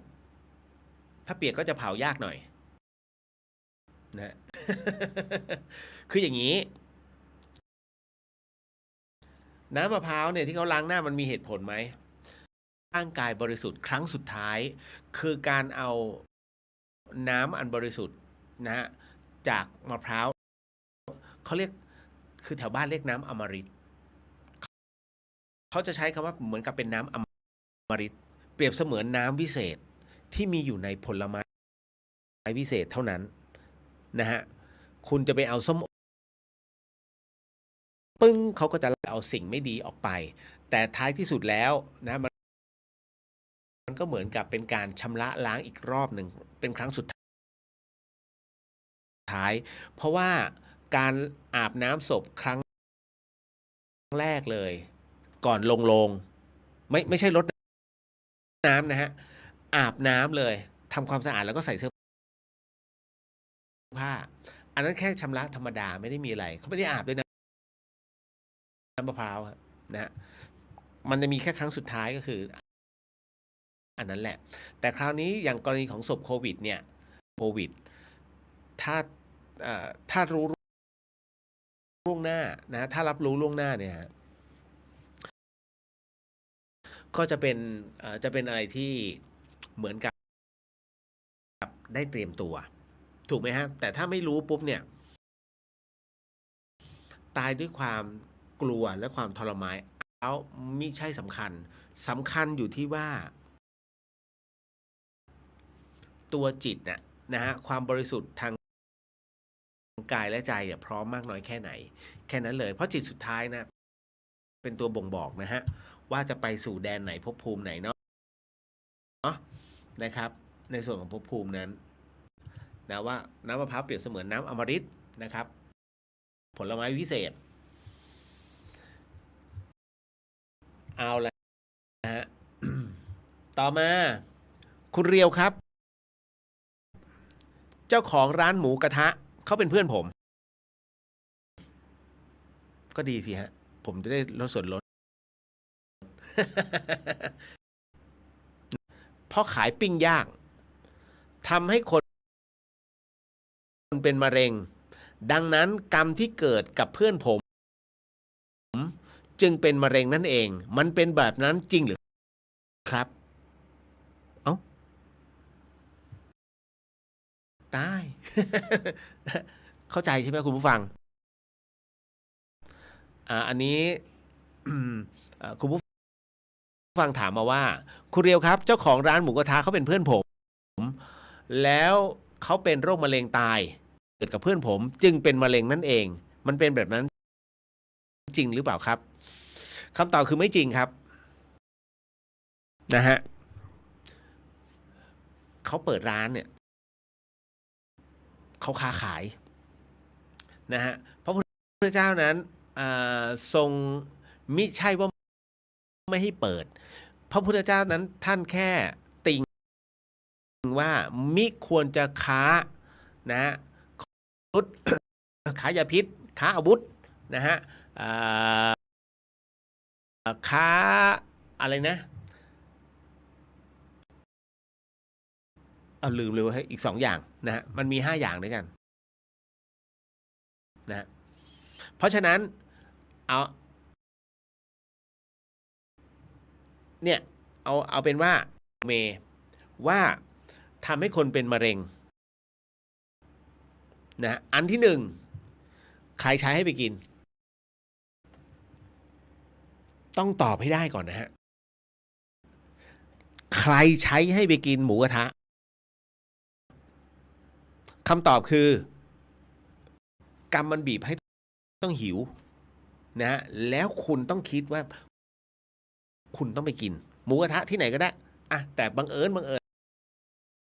จิตมันไปนึกถึงร้านนี้งั้นกูเข้าร้านนี้แล้วกันเรียบร้อยฮะเพราะฉะนั้นตัวกรรมเป็นตัวบีบให้คุณเนี่ยได้ระลึกว่าอยากกินหมูกระทะและพอไปเกิดจากที่คุณไปปิ้งหรือเปล่าไม่ใช่เข้าใจทำไมมะเร็งไม่ได้เกิดจากการที่คุณปิ้งมะเร็งมันเกิดจากไอ้ตัวน้ำมันเนี่ยที่มันหยดลงมาฮะหยดลงไปเนี่ยไม่เท่าไหร่เพราะฉะนั้นคุณบังคับมันได้ป่ะถ้าคุณไม่ต้องการกินหมูกระทะให้เป็นมะเร็งเปลี่ยนเป็นชาบูฮะต้มมันเลยต้มมันไปนะฮะต้มยันนิ้วปากอะไรที่มันเป็นส่วนคุณอย่าไปโทษว่าเนี่ยเพราะทำให้คนเป็นมะเร็งเราจึงเป็นไม่ใช่มะเร็งเนี่ยเป็นโรคเจ้ากรรมนายเวรที่ตามมาเล่นงานนะฮะถ้า อันนี้คือถ้าตามหลักนะถ้าสมมุติว่ารับรู้แล้วก็เห็นเนี่ยเขาจะบอกทันทีเลยว่าเจ้ากรรมนายเวรคุณเยอะมากมะเร็งคือโรคกรรมโรคเวรนะฮะอันนี้บอกไว้ก่อน ดังนั้นทุกคนมีหมดแต่เมื่อมาถึงพร้อมปุ๊บแน่นอนผมเองก็ไม่มั่นใจ นะฮะ แต่ทุกคนใฝ่ฝันว่าเวลาจะตายขอให้ตายแบบฉันหลับสบายๆแล้วก็ตายไปด้วยความที่เหมือนฝัน ตื่นมาอีกทีกูเป็นใครเนี่ยเขาเอาถุงมือมาใส่กลับเป็นเด็กอีกรอบหนึ่งอะไรอย่างเงี้ยฮะ ทุกคนใฝ่ฝันของเลยฮะว่าไม่จริงนะครับ ไม่จริง ไม่งั้นคนขายหมูปิ้งจะต้องรับกรรมดิขายปิ้งย่างไงนะฮะไก่ย่างเงี้ยเรียบร้อยไก่ย่างวิเชียรบุรีโอ้ยอย่างแซ่บเลยนะเขาสวนกวางมิคงจะรอดอ่ะ เพราะฉะนั้นไม่เกี่ยวนะฮะไม่เป็นความจริง ใครมาทักแบบนั้น คือเราต้องมีการพิจารณาด้วยปัญญานะฮะบางทีไปเชื่อเยอะนะพอไปเชื่อเยอะมันกลายเป็นสายมูระหว่างสายหมดความมั่นใจแยกให้ออกนะฮะผมอะ มีเจ้านายท่านหนึ่งผมทำงานบริษัทมหาชนผ่านมหาชนมาแล้วสามบริษัท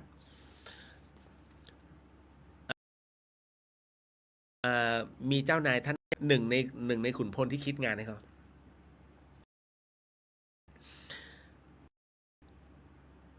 าเก่งมาก ถือเงินทีเป็นพันล้านนะฮะมันเป็นผู้หญิงที่มั่นใจในตัวเองสูงมาก จนกระทั่งวันหนึ่งไอ้นั่นไอ้นี่โอ้ยนี่เธอนะเนี่ยเขาบอกเธอคืออีกหนึ่งร่าง แม้แต่นะฮะ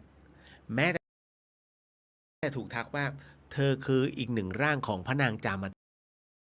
เทวียังมีฮะแล้วถามว่าเชื่อไหมเชื่อจะเหลือเหรอนะฮะมีเหรอใครจะไม่เชื่อนะลองบอกอ๋อเมื่อก่อนเป็นจันทานนี่ไม่มีใครเชื่อหรอกถูกไหมฮะเพราะฉะนั้นพอเจอเรื่องราวแบบนี้ปุ๊บคุณเชื่อไหมเขาคบกันเนี่ยใช้เวลาแค่1 ปีผู้บริหารเนี่ยท่านเนี้ยเปลี่ยนไปเลยฮะทุกเช้านะฮะอ่าไม่ไม่ใช่ถ้าทุกวันเนี่ยเวลาไหนก็แต่นี่ไม่ใช่ตั้งแต่ออกจากบ้านเลยเอ่อวันนี้พี่ควรจะใส่ชุดสีอะไรดีคะพี่หมอโอ้หมอเขาทักเลยอ๋อคุณพฤหัสเอาวันพฤหัสนี่คุณก้าวเท้าขวาก่อนเลยนะคือถามก้าวออกจากบ้านอ่ะก้าวแค่ไหนบ้าแล้วจะขี่ขาออกไปเลยหรือไงล่ะนะฮะมันก็ก้าวธรรมดานี่แหละผมก็โอ้ยตายแล้วตั้งแต่นั้นเป็นต้นมานะฮะบริษัทที่เคยเติบโตในพันล้านเนี่ยมันใช่อะแต่เวลาเติบโตเขาหักกบลบหนี้และกำไรอะไรพวกเนี้ยกำไรเนี่ยเป็นหลายร้อยล้านหวบเลยมูจนหวบอ่ะเนี่ยเนี่ยเห็นไหมความพอดีเกิดขึ้นไม่เข้าใจว่ามันคืออะไรเนี่ยสายมูมันย่อมาจากคำว่ามูเตลูมูเตลูนะฮะเหรอแล้วมูเตลูมันคืออะไรอ่ะถูกไหมฮะเราก็สงสัยถูกไหม มูเตลูเป็นหนังฮะเป็นหนังไม่ใช่หนังเป็นหนังเกี่ยวกับมนต์คาถาไสยเวทที่ต่อสู้กันแล้วดังมากในสมัยก่อนนะฮะหนังเรื่องมูเตลูมาดังในประเทศไทยแล้วตั้งแต่นั้นก็เขาก็ติดเรื่องนี้หมายถึงว่าติดคำว่ามูเตลูฮะ ก็อธิบายให้ฟังนะครับ คุณจินชาบอกอาชีพ5อย่างที่พุทธองค์กล่าวเป็นอาชีพที่มีโทษนะควรเว้นก็คือค้าขายอาวุธที่ใช้ทำร้ายกันค้ามนุษย์ค้ายาพิษค้ายาเสพติดแล้วก็ค้าสัตว์ถูกรักมากผมมีกองหนุนแบบเนี้ยโอ้ยนะฮะซัดทุกเรื่องราวได้เต็มที่อย่างน้อยเอาแล้วมีคนส่งหลักฐานให้ คุยได้นะฮะ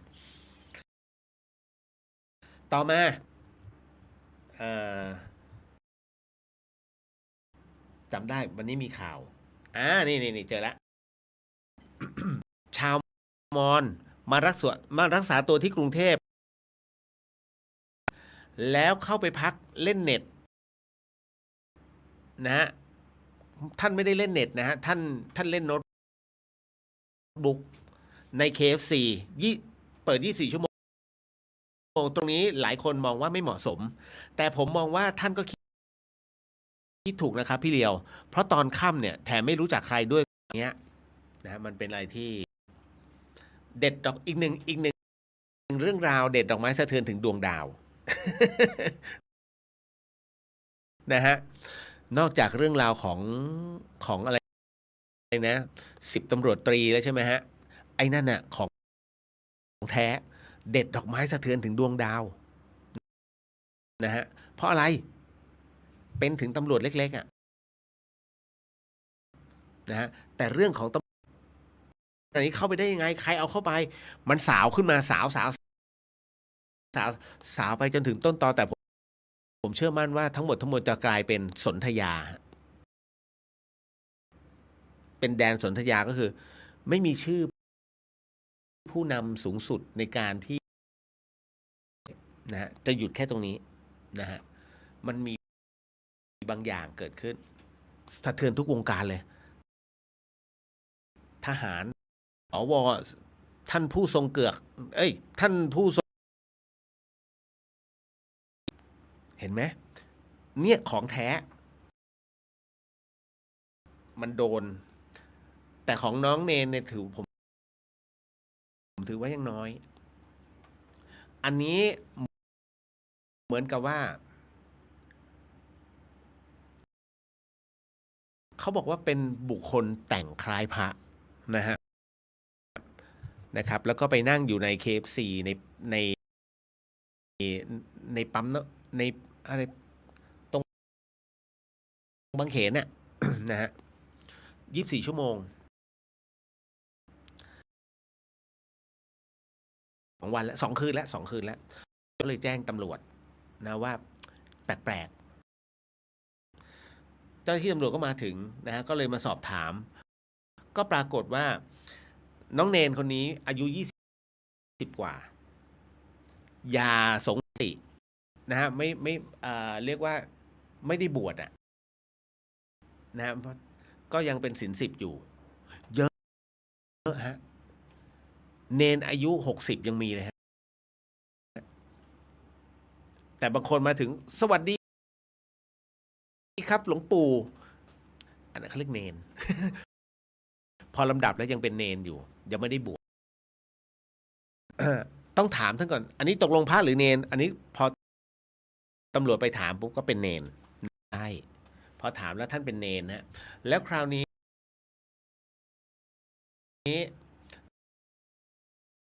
ท่านมารักษาตัวที่กรุงเทพนะฮะแล้วเงินท่านไม่พอที่จะกลับสะเทือนไหมฮะมันสะท้อนให้เห็นนะว่านี่ไงไม่ถวายเงินห้ามถวายเงิน ถวายเงินแล้วผิดพระวินัยนะเพราะฉะนั้นเราไม่ควรพอท่านไม่มีบัตรเงินเสร็จปุ๊บท่านก็เลยสัญชาติมอญฮะเพราะฉะนั้นสัญชาติมอญจะอยู่แถวไหนทองผาภูมิสังขแต่พอมาตรงนี้มารักษาตัวเสร็จปุ๊บเนี่ยเมื่อไม่มีเงินไม่รู้จักใครไม่รู้จักพระท่านก็ต้องเอาตัวรอดเตเตรเนี่ยถูกตำหนิ ถูกจับแน่ไปนั่งตรงไหนไปนั่งกดก็ไม่มีไปนั่งแต่บังเอิญว่า EKFC เนี่ยนะฮะถ้าเราเรียกว่าที่อโคจรคือเป็นที่ร้านค้าที่นั่งได้พอประมาณแต่ไม่ใช่ว่าทั้งวันทั้งคืนแต่บังเอิญว่าท่านบอกว่ามันปลอดภัยนะฮะท่านคิดถูกนะแต่ท่านทำผิดแค่นั้นแหละเรื่องของเรื่องจริงๆเดินไปที่วัดไหนก็ได้แล้วก็ไม่มีปัญหาเพราะท่านเป็นพระจริงไงนะฮะท่านเป็นสามเณรจริงๆชี้ให้เห็นหลายๆเรื่องฮะว่าเมื่อปัจจัยไม่พอแล้วเนี่ยท่านก็ต้องเอาตัวรอดก่อนนะก็ท่านก็แก้ปัญหาโรคติเตียนได้ถือว่าเป็นโลกาวัชชะนะฮะอันนี้ก็เป็นไปตามความเหมาะสมนั่นแหละนะฮะต่อมาหากพระอรหันต์เปรียบเสมือนผ้าขาวเช่นเด็กแบบนี้การทำร้ายเด็กทารกก็เปรียบทำร้ายพระอรหันต์ใช่หรือเปล่าคะผมเคยพูดนะเรื่องนี้ว่าพระอรหันต์นั้นท่านเปรียบเสมือนผ้าขาวนั่นคือเหมือนกับว่าจิตของท่านเนี่ยต้องฟอกทั้งหมดทั้งมวลคือให้กลับไปเข้าใจทั้งหมดทั้งมวลนะตีเป็นธรรมทั้งหมดนะท่านก็จึงพ้นและบ่วงหมายถึงใช่ไหมฮะพระอรหันต์เปรียบเสมือนผ้าขาวเช่นเด็กเนี่ยแบบนี้การทำร้ายเด็กทารกนะฮะที่ไม่ใช่เพราะอะไรเพราะว่าพระอรหันต์เนี่ยอย่างที่ผมบอกว่าเพราะท่านเข้าใจโลกท่านเผชิญโลกมาก่อนจากท่านเป็นเด็กนะเป็นเด็กทารกเป็นเด็กน้อยเติบโตขึ้นมาได้ร่ำเรียนหนังสือได้นะโลกียะทั้งหลายเจอมาหมดแล้วจนอยากจะจนละทั้งหมดได้นะถึงเข้าสู่มรรคผลนะคราวนี้พอไปถึงในส่วนความเป็นผู้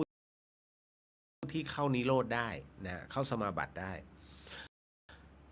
นะฮะณตรงเนี้ยพอท่านเป็นพระอรหันต์นะฮะความต่างจากทารกก็คือจิตของท่านจะขาวทันทีแต่ทารกยังไม่เคยเผชิญโลกพอยังไม่เผชิญโลกยังไม่มีความเข้าใจเพราะว่ายังไม่ได้รับรู้แค่จิตบริสุทธิ์ที่มาเกิดใหม่อีกรอบหนึ่ง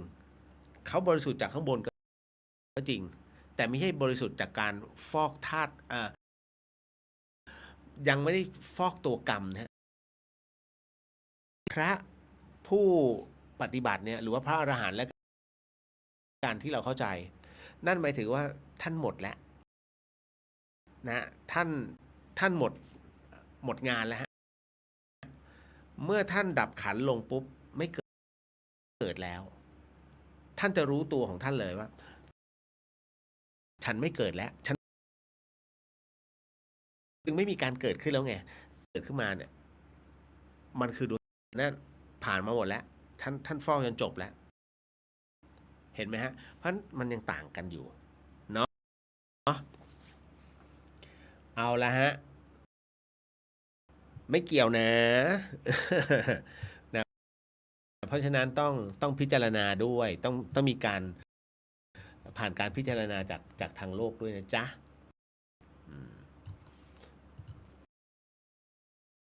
พี่เลียวสวัสดีครับผมคุณธนวัฒน์สวัสดีครับพี่เลียวรายงานตัวครับช้าไปนิดนึงแต่ก็มา คุณปิยรัตน์สวัสดีค่ะวันนี้ทันมาฟังด้วยคน ยินดีครับยินดีฮะนะครับทำพิธีโอสิกรรมวันเสาร์นะฮะ18:30 น. อาจจะเลทนิดๆนะฮะแต่เลทไม่มากนะเพราะว่าณวันนั้นเดี๋ยวขออ่า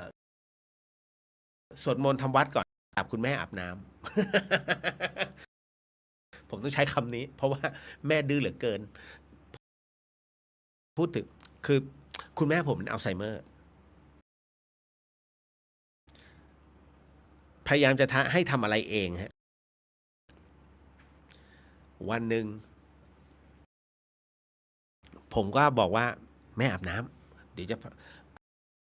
อ่าคุณแม่อาบน้ำถ้าบอกว่าคุณแม่อาบน้ำเฉยๆเนี่ยเขาจะนิ่งๆเดี๋ยวลุกขึ้นแล้วไปคุณแม่เป็นอะไรที่คิดกลเม็ดทุกอย่างนะฮะผมก็ไม่มั่นใจว่าแม่ผมเป็นอัลไซเมอร์ว่ะนะฮะหรือว่าเป็นผู้ที่ต้องคิดเล่ห์เหลี่ยมเพื่อเอาชนะลูกมันได้ แม่ก็จะเข้าไปห้องน้ำเสร็จปุ๊บอาบน้ำแล้วโชว์ผมก็เลยเดินเข้ามาในครัวนะฮะเพื่อทำกับข้าวพี่สาวผมก็เรียกนี่เธอมาดูแม่หน่อยสิทำไมเจ๊มีอะไรอ่ะแม่เธอเขาอาบน้ำเนี่ยไม่เปียกเลย ไม่เปียกเลยนะเนี่ยหัวเหอไม่เปียกกับตัวเติมไม่เปียกอะ อาบน้ำไงลองถามว่าดิแล้วผมก็เดินไปแม่อาบน้ำยังแม่อาบน้ำแล้วผมก็เลยเลิกชุดเขาขึ้นอ่ะแล้วก็จับที่ขาไม่มันแห้งได้บอกให้อาบที่ตัวเอาน้ำลดวอลเกอร์แม่ผมโอ้ยตายแล้วนะฮะคือวิธีการของเขาเนี่ยน่ารักแม่ผมมันมีวิธีการในการขอเงินอย่างน่ารักมากนะฮะคุณแม่ผมอ่ะเขาจะมีลูกเล่นอ่ะอย่างวันศุกร์ที่ผมจะพาเข้าไปเนี่ยเป็นตลาดนัดต้องเข็นรถเข้าไปที่วัดเขาจะมีตลาดนัดเขาจะชอบดูเขาก็จะจิ้มสั่งเอาไว้ก่อนสั่งช่วยเดี๋ยวไปช่วยร้านอ่ะต้องให้รู้ว่าฉันจะช่วยหมู่เพื่อนฉันคนรู้จักอันนี้เนี่ยเดี๋ยวไปเอาผัดหมี่ไปเอาปลาทอดเขาจะประมาณเนี้ยเนี่ยทั้งเนื้อทั้งตัวแม่ก็มีอยู่100 บาทลูกดูในกระเป๋าเนี่ยแม่เขาจะเปิดกระเป๋าเนี่ย100 บาทจริงๆฮะก็เดี๋ยวลูกจ่ายเองเนี่ยเขาก็จะรู้นะว่าต้องเข้าใจแม่นะอ้าวแล้วแม่จะเอาไงลูกต้องเอาเงินมาให้แม่ก่อนแผนเขาเริ่มลูกต้องเอาเงินมาให้แม่ก่อนแล้วเดี๋ยวแม่จะเอาเข้ามาในกระเป๋า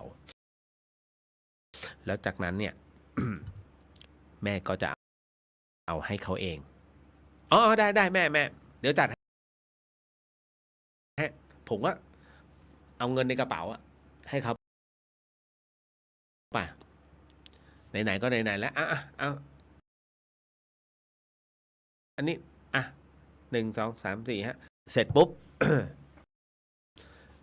ไปแต่ละร้านคุณยายแม่ค้าคุณยายคุณยายยังไม่ได้ให้เงินหนูอ๋อเนี่ยลูกเขามาด้วยเอาที่ลูก อ้าวก็ให้แม่ไปแล้วไงแม่ติดตัวเอาไว้ให้เขาเห็นเนี่ยให้เขาไปก่อน ผมก็ต้องให้เสร็จปุ๊บ ไปอีกร้านหนึ่งลูกเขามาสรุปแล้วเนี่ย ไอ้ที่ไปสั่ง4อีกรอบหนึ่งพอเข็นรถออกมาพ้นอะไรล่ะ ตรงตรงตลาดนัดอ่ะต้องคิดบัญชีแม่ก่อน แม่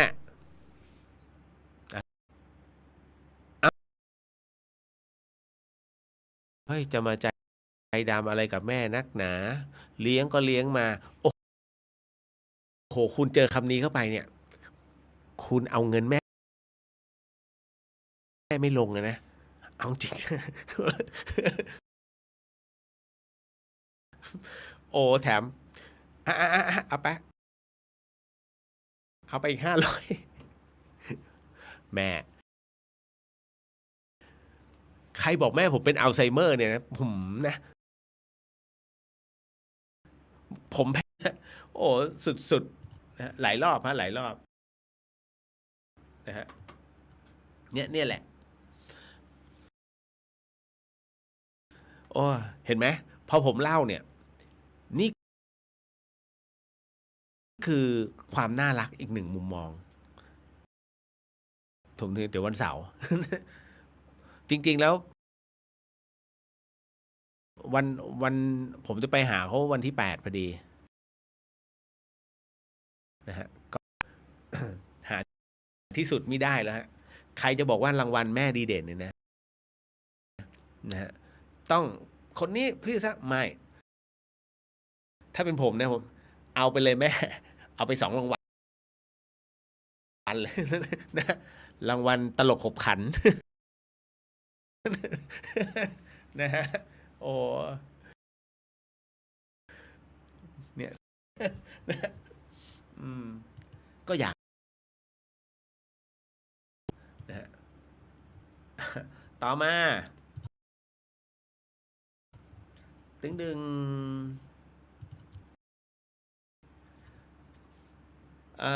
มีผู้ถามมาฮะว่า มาขอผมจะบอกนะว่า ไม่บาปนะฮะเพราะว่าเขารู้จักขอ แต่ถ้ารักไปอย่างเงี้ย อันนี้โดน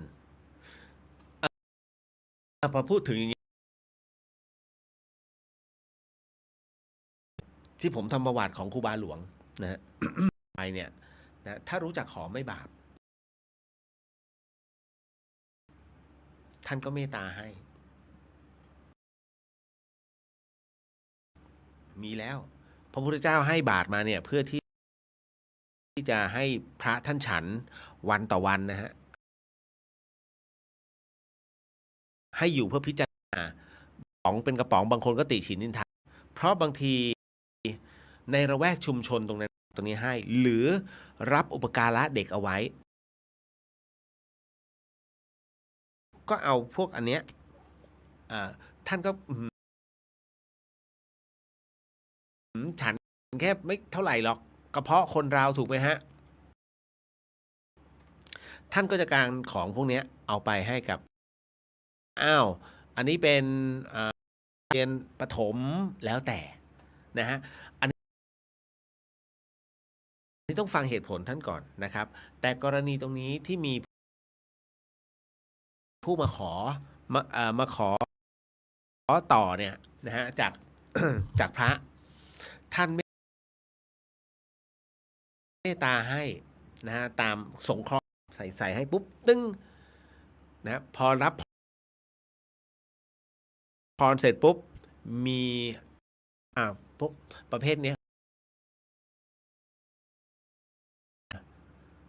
ก็พยายามเหมือนกับจะขอเศษอาหารขออาหารแต่ไม่ครบไม่ครับก็ถูกไม่ค้าไล่ พระท่านก็เห็นมานี่มาเสร็จปุ๊บถามว่าพระเรียกอย่างเงี้ยได้ไหมไม่ได้นะฮะอาบัติแต่คราวนะฮะสินใจว่าอาหารในบาทมันก็เอาให้ เอาไปโยมเอาไปกินนะฮะเอาไปให้ลูกด้วยถ้ามีเอาไปหมดเสร็จปุ๊บโยมก็ขอบคุณแล้วก็เดินไปนะฮะเกิดอาการไม่พอใจฮะถูกนะเนี่ยผมถวายให้เนี่ยด้วยความเต็มใจเลยเนี่ยเห็นไหมเนี่ยได้บุญแล้วบุญตรงไหนมึงเนี่ย ตอนเนี้ยมึงกับบาปเต็มๆนะลุกขึ้นมาแบบเนี่ยแล้วทำอย่างเงี้ยมันเสียความรู้สึกนะพระ โอ้โหคือ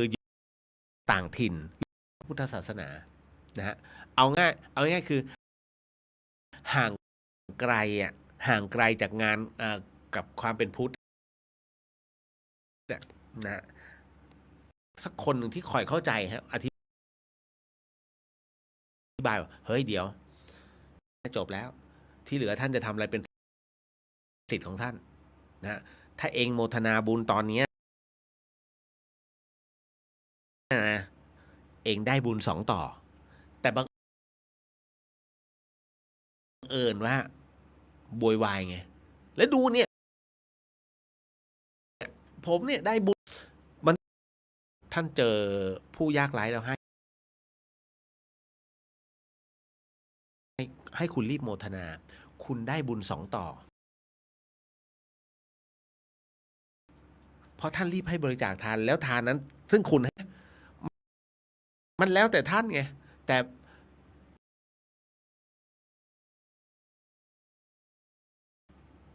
มัน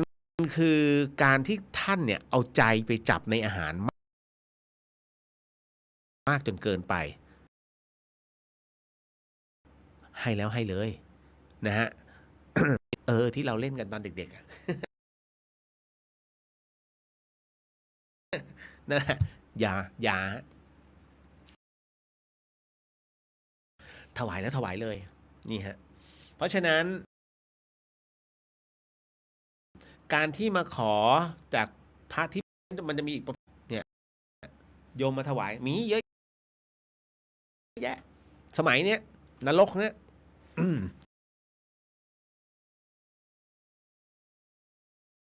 นะฮะพระที่เห็นแก่การค้าขายก็โดนเพราะนี่เป็นพุทธโยมมาใส่บาตรตรงเวจีนะฮะทำซ้ำแล้วซ้ำเล่าซ้ำแล้ว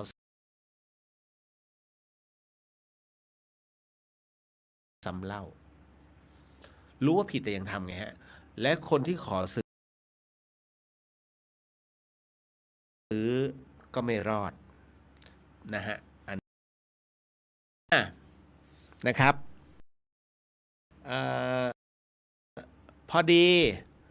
หนูไปเที่ยวบ้านลุงซึ่งแกเป็น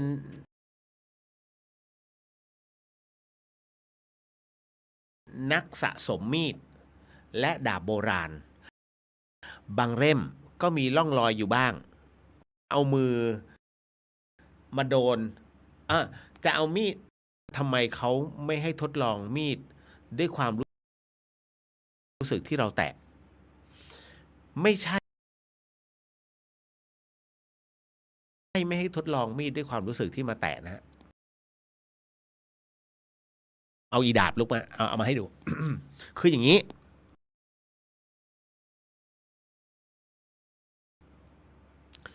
ดาบโบราณหรือว่ามีดต่างๆนานา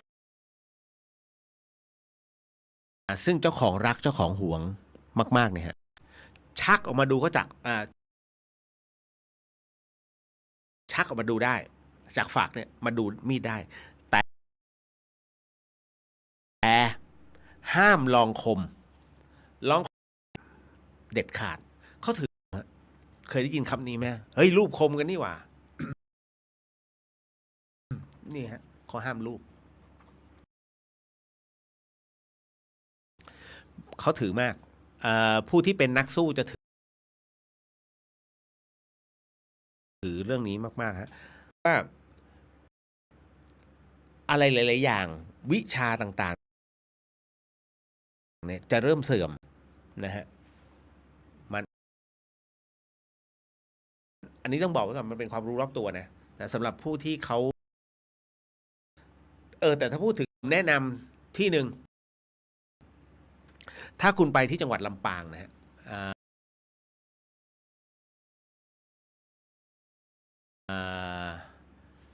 ไปที่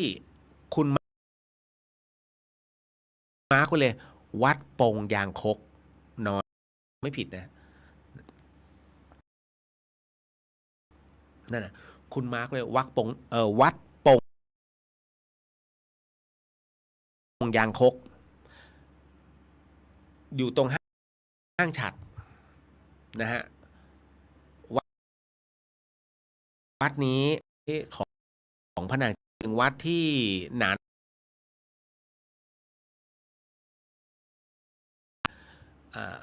ร่วมกันต่อต้านพม่านะฮะคือ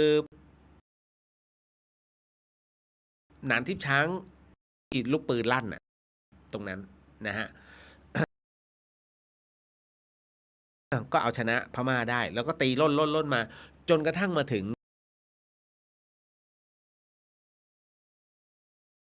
ตรงวัดปงยางคกห่างจากวัดพระธาตุลำปางหลวงประมาณ5 โลเดี่ยวดาบนะเพราะฉะนั้น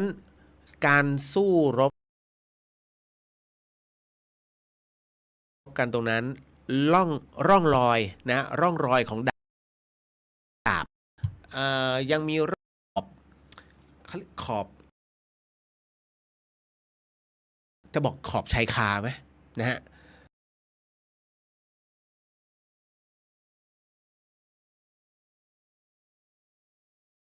อันนี้คือรอยดาบนะฮะที่พม่านะฮะที่ต่อสู้กับพม่าไปดูร่องรอยประวัติศาสตร์ที่ถูกทิ้งเอาไว้ว่าเพียงแค่รอยเดียวเนี่ยเอาง่ายๆสมัยก่อนไว้แค่รูเดียวมันคือร่องรอยประวัติศาสตร์ผมถึง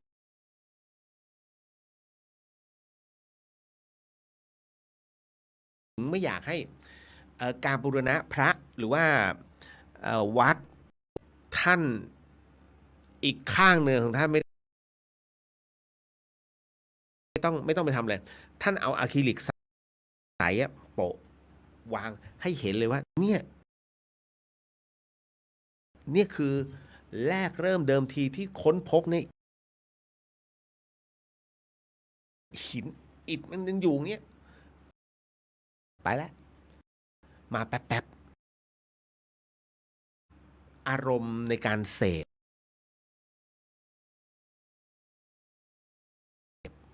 ของคนที่ชอบประวัติศาสตร์มันมีนะฮะท่านต้องเข้าใจท่านจะเสียกลุ่มนี้ไปเลย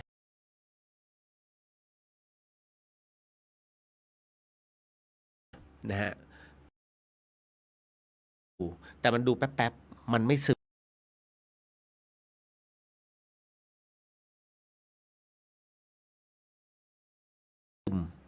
แต่ถ้าเป็นของเก่าปุ๊บโอ้โหยืนดูมันมีความรู้สึกว่า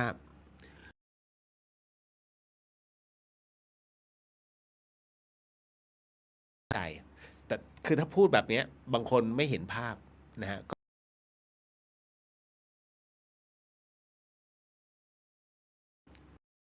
ท่านต้องเอาง่ายๆคน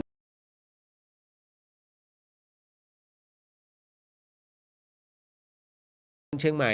เดินครบยังกำแพง4 แจ่ง 4 มุมเนี่ยบางคนบอกยังใช่นั้นเลยครับคุณจะรับเขาเรียงอิฐเนี่ยคุณยังเป็นอะไรอยู่นั่นนะกว่าจะเป็นกำแพงนั่นแหละการซึมซับแค่นั้นเลยฮะผมสอนวิธีให้คุณรู้จักซึมซับมันนะสัมผัสดาบอย่าไปรูปคมเขา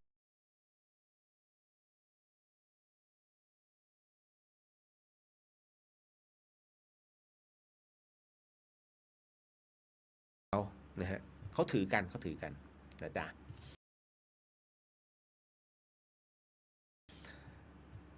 อันนี้ต่อมากุ๊บกิ๊บบอกว่านะครับ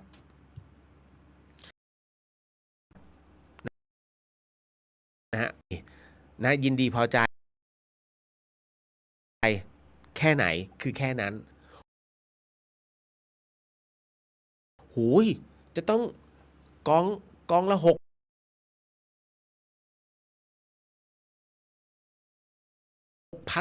อย่างเงี้ย100สบายใจได้เต็มที่99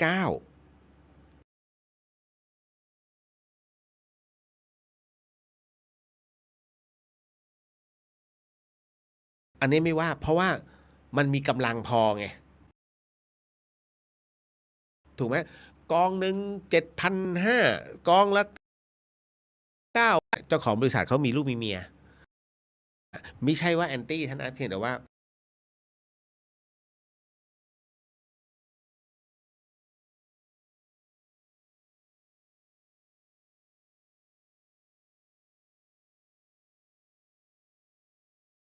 ทำแบบผมทำต่างหากได้ไหมไม่เข้ากองบุญ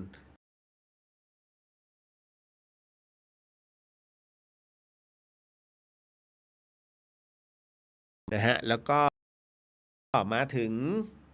อีกคำถามหนึ่งการรุมฆ่าเป็นอาหารนั้นหากไม่มีความเชื่อเรื่องบาปบุญกรรมจะเป็นยังไงหรือครับ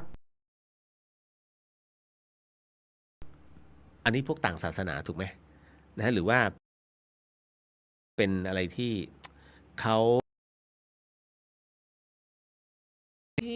จึบนะพวกมาทาดอร์ตัวดีนะฮะแล้วก็หัวมึงป้านไหมฟันมีเขี้ยวไม่ตีก่อนเลยเนี่ยฮะเพร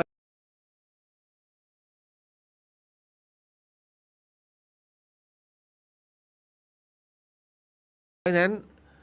งูนี่จึงเป็นสัตว์ที่ถูกคำสาปนะเป็น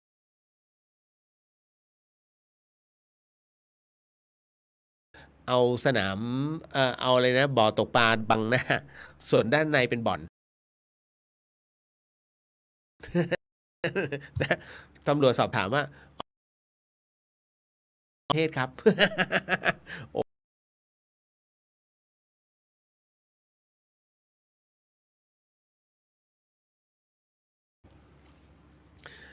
อ่ะ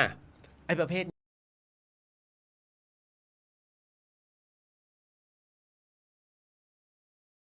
ที่ชัยภูมิอ่ะเขาเขาฆ่าเขาฆ่า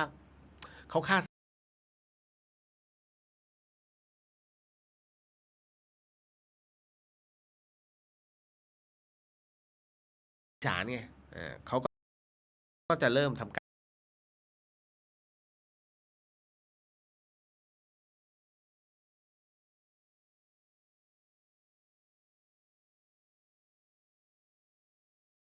รฆ่าคำถามคือ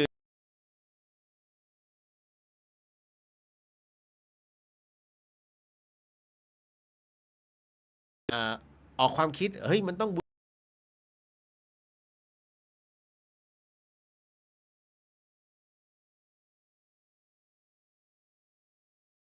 ูชายันเอ้ยมันต้องนิดนึงบูชาทวยเทพเอาไปเอากระป๋องมาลองเลือดเอากลับไปกินบ้าน